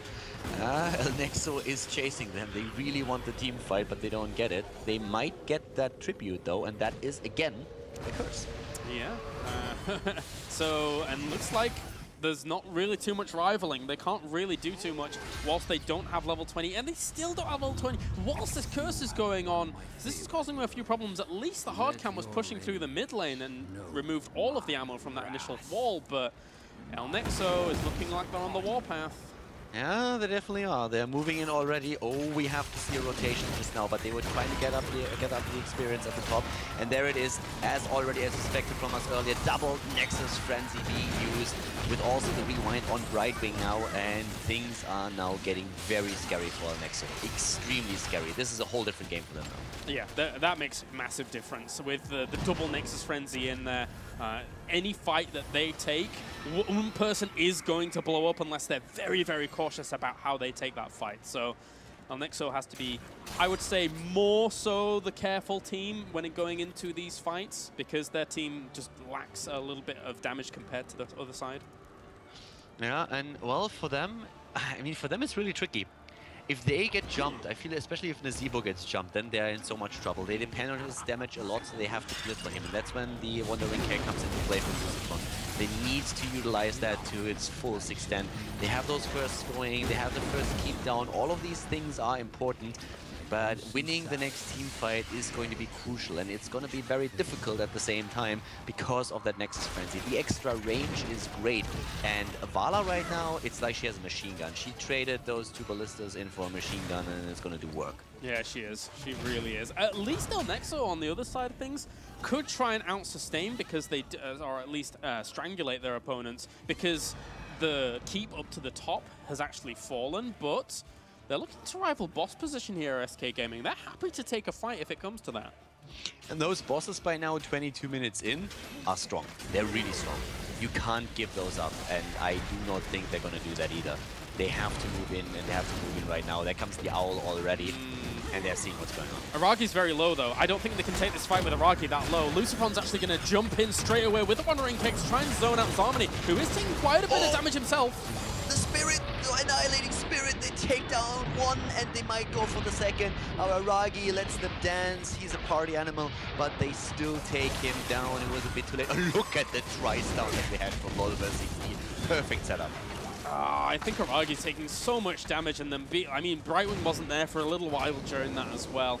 Really, really hurt in the end. And I mean, look at this. Nexo is just pursuing on. They're happy despite having a few of their members low, but Bakery is going to fall, and Snitch has to get out of there. Yeah, the hate on Bakery is real. They really wanted him. I mean, they were chasing him halfway through the map, and now they can, of course, just simply go up, take the boss, and then try to end the game with that. They might have enough. Nah, it's going to be a 5 versus 5 on the back of the boss, unless they want to play extremely safe and go for a keep there. But yeah, that jump when they moved in and got that Ravenous Spirit off, once again, the important thing was really Chen keeping Tacita and to a certain extent also ETC within the range of the Ravenous or the Annihilating Spirit, and it was extremely important that they got that off like this. So very well done by Nexo. And well, SK Gaming just wanting a bit too much in that situation. And I think we're going to have to see SK try and rival the bottom boss soon, because that is going to end up spawning pretty quickly as the basing of Nexo does go down. And look, they already know it's going to be spawning in 10 seconds. They can't rival that boss. They cannot do that. They can go for the hard camp, but if they really go down to the bot lane and try to rival the boss, the top boss is going to take them apart. It's threatening the core already and moving in, and SK has no chance rivaling now the attempt from Nexo to grab this boss, because if they do, then Nexo is going to stall it out as long as they can, and the boss is going to go to work. Yeah, it's a tough situation once you end up losing a fight like they did up at top boss, as this one is going to push forwards. They'll eventually kill it off pretty fast, but those Owls out hitting for 1,000 plus as Zarmony takes one straight to the face. Boss is going to go down at the bottom, and this is going to be a lot of pushing power. Yeah, once again they have that boss, but they need to do something with it. They need to either fight with the boss and make sure that it drops the keep, or do something else, because just simply letting it run in and move through different lanes to push, that just doesn't cut it anymore. You have to do more than that. They got the tribute, they have everything that they need in their hands, and now they just need to play it patient, fight with the boss. If they're lucky, they're going to get stunned in there. That keep is down as well, so 2 of the keeps are down. They want to finish it here. Yeah, it's gonna be difficult really for SK to really hold on against that. Despite the idea of the double Nexus Frenzy and a lot of power behind the damage that they can do, they're still relatively squishy if the backlines are able to be breached. With Law vs XD now looking for an opportunity. Sinch gets pinned down. Yeah, but here comes Aragi. Oh, he misses it! Aragi missed his ult. A second later, it's the polymorph, but that could have hit somebody else. Down goes Tyranny, but look how fast that core is dropping. Nexo is going to take this game, or are they? Nasibo is down, but the boss alone is taking it on. The core eliminated, and this is a 1-1 in the best of 3 between SK Gaming and Nexo. Well played. And even at the very end there, apparently we're in the web as the sound continues on just briefly. So, yeah. So that's a nice tie-up of the series there for Nexo. 1-1 now, with Cursed Hollow being kind of taken back under their wing after losing that first game on Cursed Hollow. So now we just wait for our map vetoes and then into pick for game number 3. And I'm very interested to see where we're actually going to go, because it will eventually be SK Gaming's pick here. Good point. The map now as well, of course, going to be important there. But yeah, this game, that was a really, really good one. I mean, that was pretty awesome how they were able to get that through. And really, the 2 ultimates from Nasibo, the important part. Really important that the first one that he got was at that fight where SK was trying to get top boss, and then later on as well. It's not only the damage, it's suddenly that you have positioned yourself differently, you have to use your disablers, and Aragi actually missed his mosh pit. He didn't hit it, so I don't think that it made a difference at all in this case. I think the boss would have finished the core regardless, but suddenly Brightwing had to use one of his polymorphs there to drop Nasibo out of the ultimate. Yeah, and yeah, it was a little bit tough there on SK Gaming with how that fight went up at the top boss, and unfortunately kind of spiraling out of control from that point on. But I would have liked to have seen SK Gaming do well with that composition, because they had so much damage behind it, but the utility in the end and the way we saw Nexo play out was pretty cool. I liked that they were taking, small talent changes to gain themselves just minor little upgrades in terms of their DPS and stuff like that. But it was cool. It was cool. I like the changes. I still personally don't really know if it's worth it. If it's worth it to go for basically a multi-shot build, but going for Rancor on the first talent. So I'm still a bit undecided on that. In that case, it kind of worked out for them. They didn't win the game, but I feel that still Bakery was able to do a lot of the damage. But it really depends on who you talk to. A lot of people will tell you that they don't think it's really that big of a deal, because in the end they would probably go for Blink anyways to keep alive. And if you think about it, when Bakery died, he could have blinked away once there. So it's tricky. It's really, really tricky to say if you need the damage or if you don't. But it's cool that we have that we have something to discuss about the builds, that there are different builds, that there are different opinions on that. So I really like that a lot. And of course, it caters to the playstyle. 3D Max is playing builds on Hammer and on also on Vala, where everybody else says, hey guys, you're crazy. What are you doing there? And it still works for them, so it's beautiful. I've never seen anybody else play the builds that we see from 3D Max, so they are always the first ones to go for that. But it works for them extremely well, so why would they change that? And that's cool. Yeah, you're right. You're right. If 3D Max hadn't had their initial win taken away from them in the first week, then they would actually have been at top of the table at the moment. But they didn't necessarily get it taken away. The team just dropped out, and they're actually going to have to play that game on Thursday against SK Gaming. But yeah, so it really does. It depend on the kind of play style of the player. And 20% on multi-shot in terms of range is a lot, yeah, of course, but if you can position yourself correctly to actually not warrant and need that, and if you feel confident enough in your abilities, then I suppose you can get away with it as long as you're not dying. Yeah, it's just like that you still go for multi-shot build, Yeah. So if you would change it up completely and go for a full Rancor build once more, then it would maybe make a bit more sense. In that case, to be quite frank with you, what I would really like to see is that somebody is playing a comp like this where he is also not going for blood, but uses Executioner, since a lot of the extra damage that you're going to deal with that is going to be, of course, with your right-click attacks. And if you already build a build that is supposed to do a lot of right-click attacks thanks to Rancor and the level 20 talent, you might as well go for like maybe something else that gives you a bit of health. Even Vampiric Assault could be an option there then, and just say, okay, but still, because I do that, I don't take blood, but I go Executioner, and I have maybe 1 or 2, 3 heroes in the team that can stun somebody out. The damage that you dish out then is insane.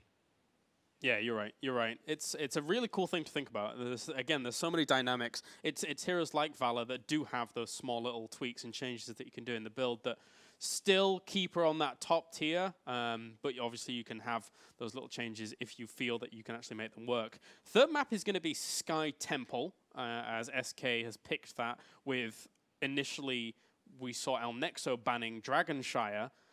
So hopefully we can get into the bans and picks pretty soon, because I'm interested to see what these teams are going to pick on Sky Temple after the meta shift, to see if they're going to have something a little bit more different. Last time that I saw SK Gaming on Sky Temple, they played Diablo. Oh, well, yeah. These are the kind of things I'm talking about, Keldor. Yeah, but Hammer might be banned on this map. There might be a ban on Hammer on Sky Temple. It's a map that has a lot of early game dynamic going for it, so it's going to be an interesting pick and ban. And I mean, we're already in there right now. Yeah, let's jump in. Let's jump in as SK get their ban first and thus their pick first. So there is the potential for them to do something a little bit tricky if they really want to. As we'll see if they want to do something like that. But you're right. I mean, Hammer could be a ban. It does so much damage. But SK Gaming, you know, I think that they played well with the Hammer in the first game, so I don't think they'd ban it, I'm going to say. Depends on what you want to take as your first pick here, and there we come once again like to the strategy. They ban out Illidan again on this map. He's also pretty strong here, but depending on what you ban, you know, you might get the Hammer as the first pick, but if Stitches is suddenly allowed in the game, your opponent is going to take Stitches Tyrande. Yeah. And then you have a problem, especially with the Hammer. So yeah, the strategy, especially in the early picks and bans, is extremely crucial. And in this case, we're having the ban on Illidan. We'll most likely see Zeratul is being banned out. And that leaves, of course, something like Stitches or Tyrande up for the picking. They go for Stitches first. El Nexo is most likely going to counter with Tyrande being picked. And in addition to Tyrande, it's going to be one of the DPS heroes. So it's either going to be Tyrande Vala or more likely Tyrande Sergeant Hammer, since Hammer is just great to have him in position on a temple. Yeah, I've written down the beginning of Tyranda's name on my little sheet just because I'm pretty sure that's where they're going to go. And if they don't, I'm going to have to ruin my sheet and cross things out. But we'll see. We'll see. It's the obvious choice. It's where they've gone to each game, even without a Stitches in the game, and you don't want that comp to be there. Yeah. There are a couple of teams that say, like, okay, we're fine playing against it, but yeah, there's Tyrande now being picked and Vala instead of tank. So Vala is getting a lot more action these days. Very understandable. She is pretty hot. And there's also Sergeant Hammer now taken together with, of course, Uther again. So Sergeant Hammer, Uther, and Stitches, a great comp to have. First of all, you can really burst heal the tank, and then also you just like hook somebody into range of the hammer, and then you try to stun him out. And this is a composition that apparently they feel very comfortable with. It's the exact same 3 picks that we saw in the first game on Cursed. Of course, the map does work a little bit differently, it being Sky Temple here in game number 3, but we'll see now if we want to see like a Rhaegar come out from El Nexo. That's where they went to in game number 1. It's a little bit different on this map, of course. It's going to be ETC. Wow, they actually take it away from SK Gaming here. Huh. Yeah, they don't want them to have the ETC and the Stitches together with the hammer. But also, it is a great hero. Like now that a lot of the tanks that we had before are a bit weaker, Muradin lost his rewind, Arthur is not as tanky as he was before. Suddenly, ETC really makes sense. And El Nexo is playing with the 2 of those, needs a healer still. There's always the option. In this map, I would actually say Brightwing. Yeah. Normally, I would have said, okay, Rhaegar right now is extremely strong with the healing ward on level 1 and everything, but Brightwing is a monster on this map because of the experience advantage that you can get. And then they have to still think about their last pick here, and that could be an Azebo for one of them, and it is again the Inuburak. It's like, yeah, why would we even consider anything else? We love that guy. Of course, I may as well just start writing that down as a general pick as well for El Nexo, because they do love him so much. On the other side... love bug. The love bug. Oh, they really, really need to use that skin. You're right. Oh. I saw it once. I cannot remember who used it. It was at the weekend, but yeah, they definitely need it. Somebody has to buy LoL versus XD the love bug skin. I will personally do this. If he hears this, I will personally do it for you, LoL versus XD. I love the Spaniards, so I can give them a little bit of money towards the love bug. It's okay. So SK has to go for their own picks and bans right now, and well, a hero like Tacita is still there. That would open up a second healing ward for them. What else do we have? Actually, I didn't even think about what they could go in after that. to be quite frank. Nazebo is not bad on this map. He's actually pretty good. So he could go for Nazebo again. Yeah, that's what they were doing before, but sadly that ETC is taken away from them in this one. So it's going to be interesting to see what they replace that with in terms of the composition that they were going for previously. Oh, there we go. There's Nazebo. Is there anything in particular, whilst we count down for it, that could really replace the idea of their previous choices? I mean, in the last game they were running another DPS hero that they could go for. I think they can still play it with the Tacita here if they want to. Tacita wouldn't be bad. He has extra damage. The Storm is pretty nice on those temples as well. You have the healing ward in there too. So he's definitely a good choice for them.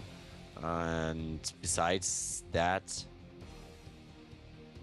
looking at the rest of the lineup, what they could go for, I actually think it's a pretty good choice for them to go for Tacita in this case. I'm still looking at what Nexo has, what you can still do, jump or like drop a target. In terms of burst damage, yeah, I'm not really sure. I personally would probably go with the Tacita, but SK might have another idea and practice with another lineup there. I want to see something crazy, man. I just want to see something utterly crazy, but I don't think something insane is going to come out. Could they do a double healer or something like that? I don't think they would go for one. I could rather see a Karrigan taken. Okay, okay. Any specific reasons? They lack a bit of stun. Like, they have not really all that much disable. Karrigan is pretty good for that, and you have people clustered up on those temples. If you can occupy them with Karrigan where damage, it's great. This is basically a very similar role that Nexo fills with Anubarak. Anubarak is like a tankier version of her and doesn't... but yeah, I could see that. But it's the standard pick here, so they go for Tacita. As, I mean, that was the... I feel the more defensive pick, but a really good one as well. Ooh, and it's going to be Malfurion on the other side, so a lot of opportunity to control the idea of the positions on those temples and stuff like that. It obviously has a lot of AoE potential, whichever way you really go in terms of which ult you really want to take. Yeah, that's actually pretty good for them. Okay, yeah, so with them going now for Malfurion, they have the roots, which are going to be very important to them. They could potentially also go into a Mule. Keep in mind that this is not a bad map for Mule in general. So that might be one of the reasons. Well, I mean, we're going to find out if they use the talent, but that's one of the reasons why you could pick a hero like that on the map, if you really want to cater to the map itself. Yeah, it could do. That would be nice to see. I'm wondering now who is actually going to win out this series, because so far it's been a pretty close series. It's been pretty exciting. Not quite as close as our last game and last series of week 2. That was pretty fantastic. But naturally, that was Nexo and Fnatic as well that went down to the very, very wire there. And looks like we're going to see it go down to the wire between Nexo and SK Gaming here. So any team you favor here going into this last game with the picks and bans that we've seen come out? I think that Nexo has a really nice setup. SK is relying a lot on the hook, in my opinion. And as Nexo has so much disable, stun, and displacement with ETC, Anubarak, and also Malfurion for lockdown, that I feel the girl combo that they have should be able to do a lot of damage. The girl combo. Yeah, it's the two girls in the back, like the two beauties are trying to do the damage, and then you have those ugly guys with the beards in the front. Malfurion even dyed his screen because he wants to be hip. I don't know if Tyrande would appreciate you calling Malfurion ugly, man. I'm not sure about that. I think she's over him. She was looking at Reyna a couple of times when I saw them in the same team, so I'm pretty sure that's going to be a thing. Ouch. Poor Malfurion. Reyna is the player in Heroes of the Storm, in case you didn't know. First he had something with Karrigan, now he had something with Nova, and he's already looking at Tyrande, so that's a dirty boy. I'm about to do this. You're calling him a player, but he's not being played right now because he's banned. Oh, but anyway. Burn. Shots. Stop being bugged, Reyna. Jeez. All right. Well. Yeah, Reyna's busy. He's actually not bugged. He's just busy. Did you actually realize that Nova isn't here as well? Think about it. Oh, that's... Uh-oh. Oh, God. Oh, jeez. Karrigan is already angry. I guess so. All right, well, let's get down to business. Sky Temple, game at number 3 here as we get loaded up and good to go. I love that this game loads up so quickly. Let's do it, Caldor. Sky Temple is the map, ladies and gentlemen. Map number 3, the decisive map in the best of 3 series at the ESL Major League. SK going up against El Nexo. And to the left side, once more in blue, Aragi on Stitches for SK Gaming, Snitch on Azebo, Bakery on Sergeant Hammer, Kumato Boss on Uther, and Zamoni on Tacita. As to the right side, we see El Nexo spawning in red, with Vortex on Tyrande, Alistair on Vala, Grand Paqueta on Malfurion, Lucifron on ETC, and LOL versus XT has his special relationship with the Nubarak, so no surprise to see him on the hero again.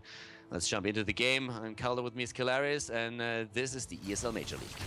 Alright, we're already heading up to Watchtower with a little bit of fight going off. LOL versus XT taking some damage, but burrows right on out of there and keeps himself alive with SK Gaming being able to pick up that Watchtower for now. Yeah, and interesting is that we are seeing a scouting drone picked from Malfurion on level 1. So going for a talent that I personally didn't expect here just yet. The rest of the talents on level 1, pretty much the standard double Conjurer's Pursuit on the side of SK Gaming, a sustain build on Stitches with Chew Your Food, the range talents on Sergeant Hammer. And yeah, it's gonna be pretty... I really like this because this is going to give them a lot of vision on the map, and on this map in particular, you kind of want to have that.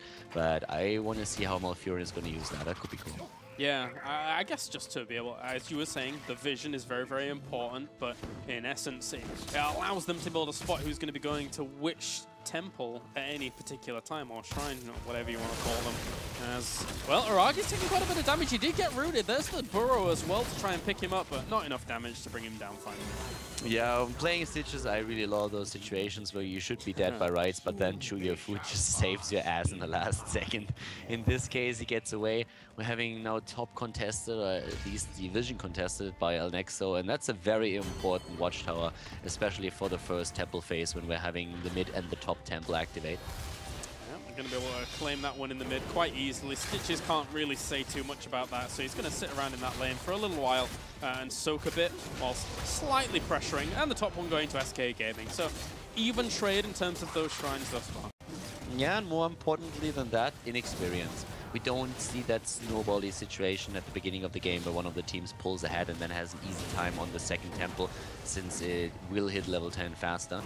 In this case, double healing ward on the side of El Nexo, a single healing ward for SK Gaming.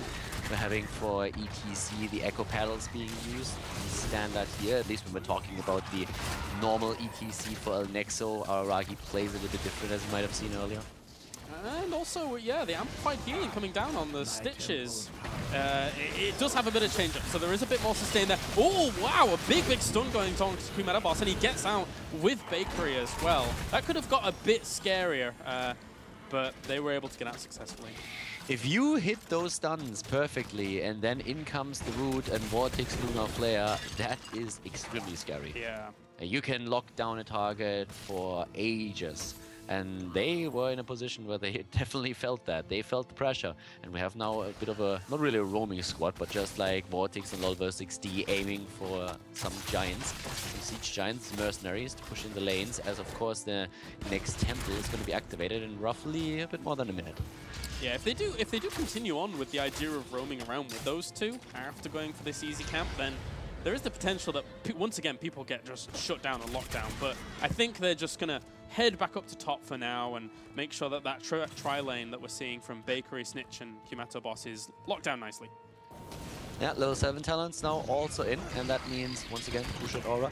So far we haven't seen a lot of battle momentum played by El Nexo and Tyrande, but it is, of course, the talent of choice for Vala. To the left side, it's Cleanse Storm talents on Tasca, who, by the way, on level 1 did take Conjurer's Pursuit as well and not go for his Storm talent.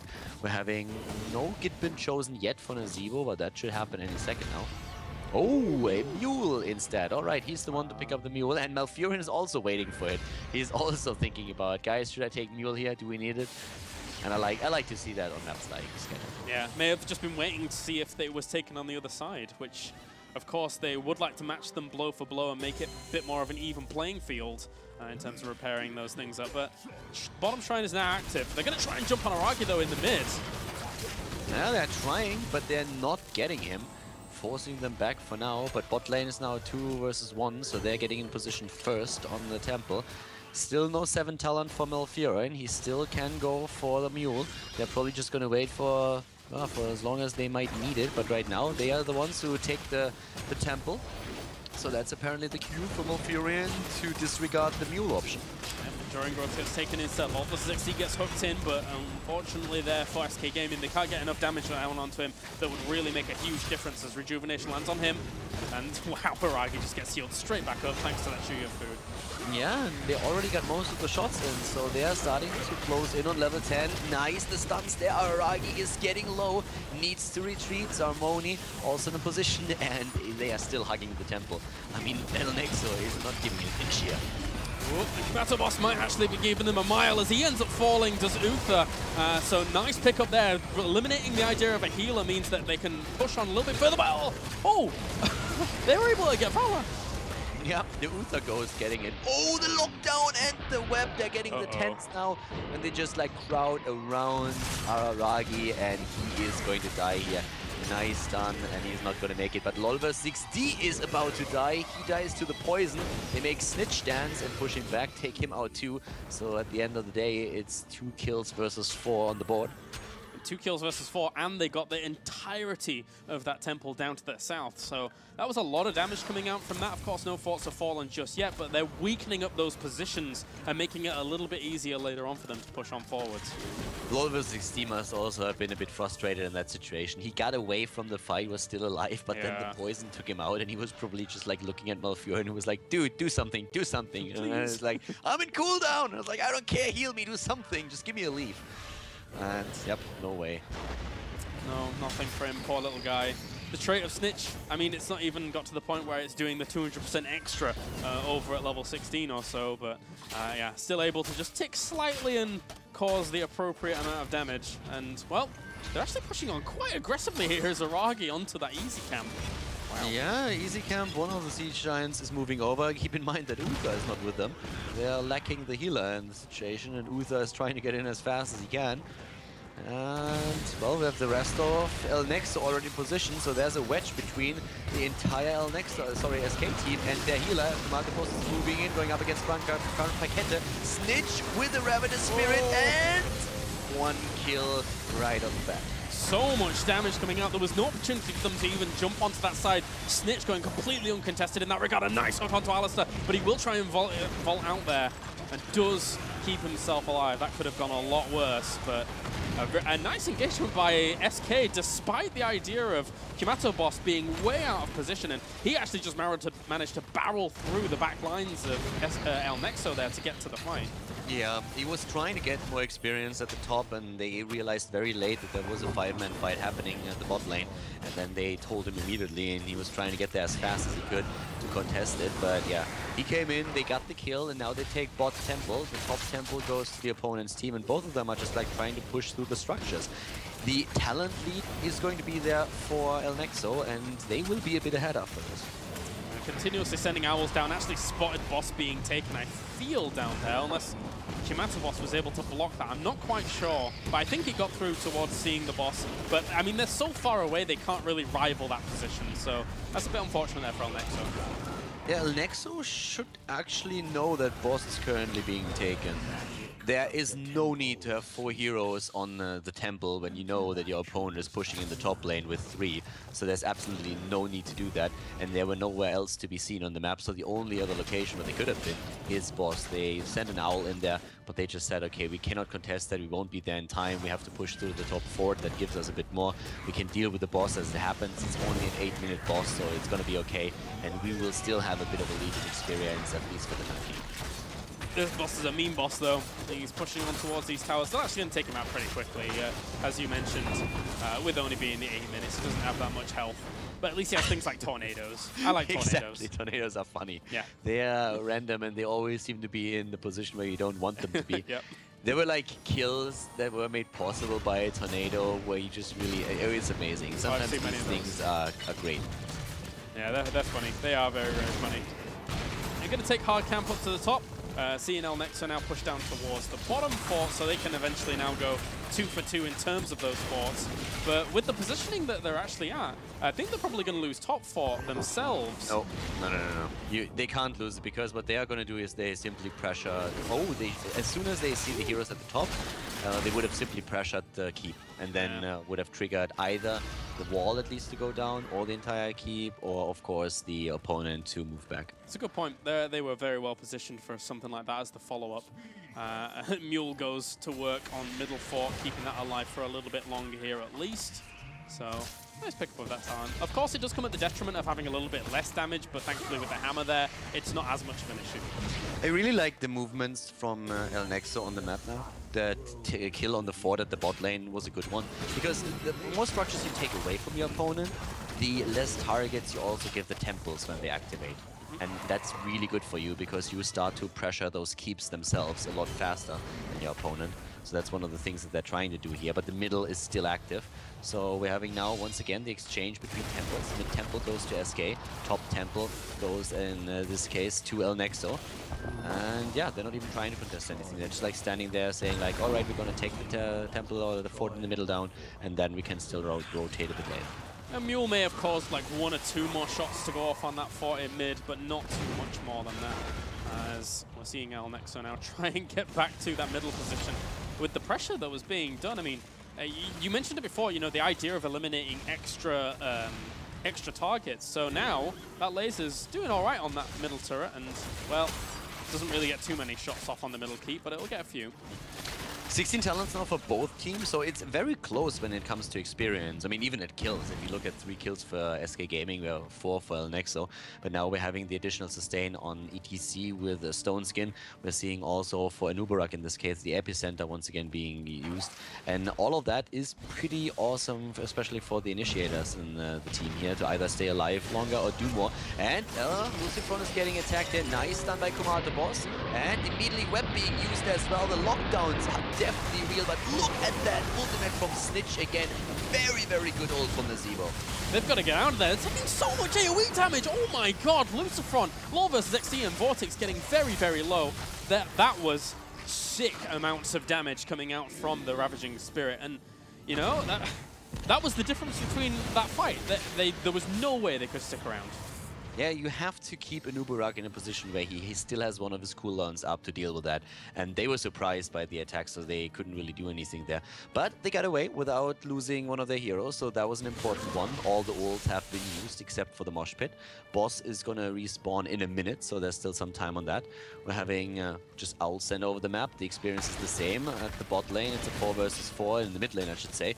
We're not seeing Malfurion with the team just yet. But yeah, it was a pretty nice skirmish that we had between the two. And we're seeing Hammer actually taking graduating range over the Hover Siege tank. So once a fight goes down and Nexus Frenzy comes along, the range you get out of that is actually ridiculous. Yeah. So they really, really need to somehow lock down Bakery when it gets to that level 20 situation. Yeah, and Bakery even playing it again with the wall here with the barricade. Oh, stun against Araragi. They're trying to go in. Bakery in a very good position for this fight. This is a great spot for him. Yeah. Protected by mines even if they were to get there, but I mean, there's no way, absolutely no way. And also, you know, you were mentioning before, the barricade, I guess once it comes to those later situations where you have graduating range and Nexus Frenzy, if by chance they get on top of you, barricade's there to help you out too. Yeah. It's actually interesting to see that talent. Most of the tank players go for knockback mines on level 13, or, oh, the hook. Great hook, but look at that stun that we're seeing. Web already being used, barricade as well, but Stitches is very low, gets stunned again and gets dropped. The first kill goes straight to El Nexo, and ETC makes them dance to get kill number 2, which is the Zebo. The Starfall, the Mosh Pit, everything there for El Nexo really worked out nicely. Unfortunately, the hook really backfired there on SK Gaming, and Mr. Kumatabos gonna end up falling as well. So really, really nice little engagement there. A good turnaround, at least, on the counter engage as that hook came in afterwards. And that's going to be Temple plus Boss for El Nexo, which is absolutely amazing for them. Yeah. They're going to get an entire Temple through. They will be able to take the Boss, which should pressure the bot lane significantly. Another 30 seconds Luther. But that was a really good fight that we saw there from them, especially the way how we saw Anubarak just like stun the targets out over and over. Alistair fighting with that tornado, by the way. He was really just going to the right side or trying to, but that tornado had different plans.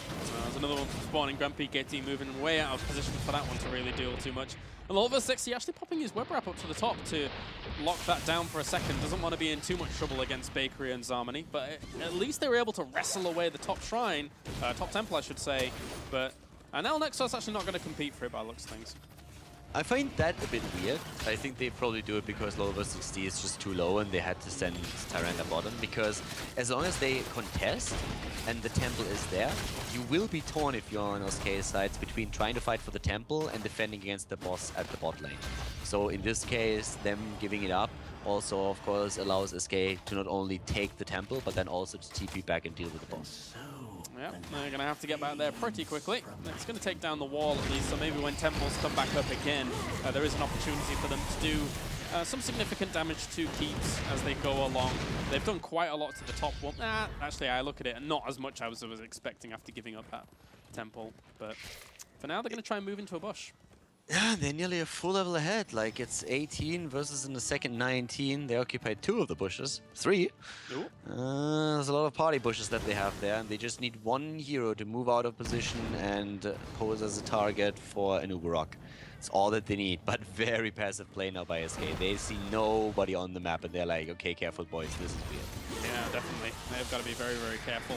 I think, okay, so they're actually going to take the easy camp down here as well. This will reveal their position for just a little bit.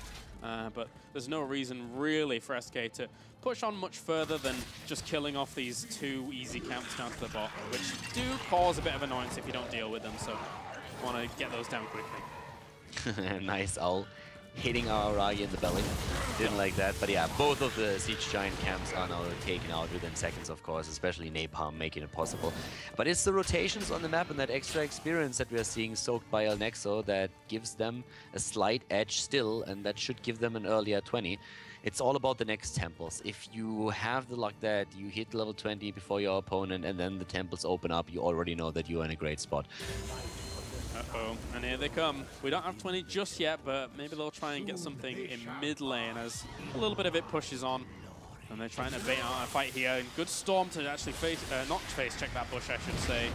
And it's going to be competing for this top one to begin with. Yeah, Hook is going to be thrown pretty soon. Bakery is already in position. LOL versus XC is still waiting, trying to shield the rest of his team. They might just move down to the bot lane. Oof. Yeah, they made it. Like, all right, we don't need it. But they know they soak the experience in the mid lane. They really try to aim for that 20 now. Nice, that's the first stun. They're going for Aragi, or they were thinking about it, moving outside of the hammer range again. Having vision there, they control the temple. They control the temple, just barely, but they do. And can the Amp sustain the idea of this hammer doing a lot of damage once they move into it? Graduating range is fantastic for helping out these temple fights here, as Bakery's been set up for a long time. His range is right on top of this temple, so he's going to be doing the damage. Here comes the zombie wall, try and lock someone down. They don't get it in the end. There goes the web wrap. They go straight for the mosh pit again, and look at those stuns from Alistair getting 2 in, but once again, the Ravenous Spirit. Just zoning out 4 of them whilst Lucifer was taking damage at the front. He's finally going to fall after a lot of punishment there. And LOL vs XC is also going to end up being shot down. So, graduating range. Bakery causing so much problems, even just by his presence alone, not necessarily by the damage, because he has so much range that goes all the way to the edge of that temple. I don't really think they had to fight there. If you want to fight, you need to fight faster, I feel, and not wait that long. But then once they gave the temple up, they should have just moved to the bot lane and claimed the bottom temple and been like, all right, we're going to give you this one, but we take bottom. Now it's level 20 versus level 20, and it's still pretty even, but the big difference is that, first of all, we're having the bottom temple now also in the hands of SK. They start to threaten the bottom keep, and they already destroyed mid keep, which is probably more important. Yeah, they might actually have to, well, they're going to move down with Uther as well as Siege. So I keep calling it Siege Tank. Sergeant Hammer. I've got too much of a StarCraft brain going on. So maybe they can rival this position for a little bit longer with the fact that there aren't 2 people up. And they just need to respawn here for El Nexo. Yeah, and we have the 20 talents. We have Hardened Shield and Nexus Frenzy used for Stitches and Sergeant Hammer. And the other talents, Ravenous Spirit, of course, Twilight Arcane, and also the Divine Hurricane. If you look at the mobility attempts now that we're seeing for El Nexo, that's also quite nice, especially since we're having the rewind on Nuburak. But still, having that hardened shield makes Stitches nearly unkillable for 4 seconds.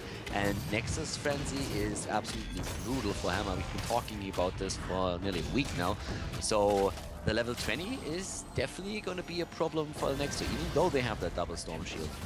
We're going to try and move through towards the middle position here. But again, unless they take a fight that ends pretty early on, unless they're able to lock down Bakery, I don't know how they're really going to end up engaging this properly. It's going to be difficult. I mean, it might be up to even the Bolt to be aggressive from ETC. Something crazy to try and actually get a good engagement off here for them. They have actually like a lot of mobility, and they also have the rewind now. So for Nuburak, it will be a lot easier to dive Bakery if they want to. It's the fight for the boss now that really counts. They could even attempt to just like move around their opponents. Ooh, there's already ETC moving back.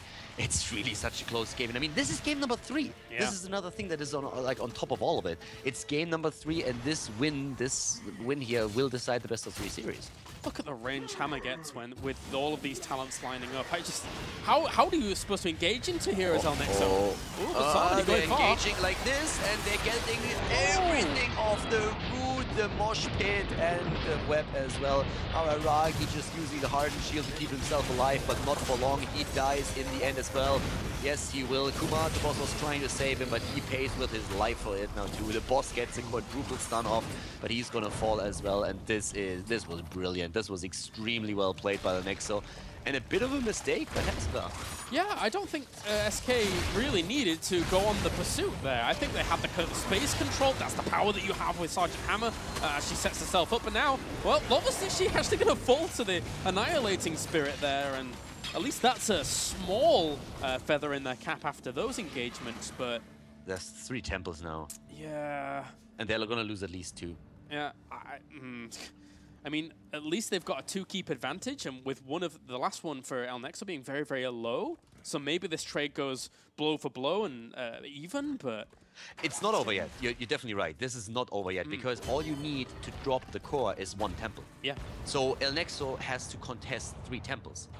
And they are going to try and take a kill there. That's why they are only occupying the top 2 now, because they know they will have to rotate if one of their opponents is going to another one.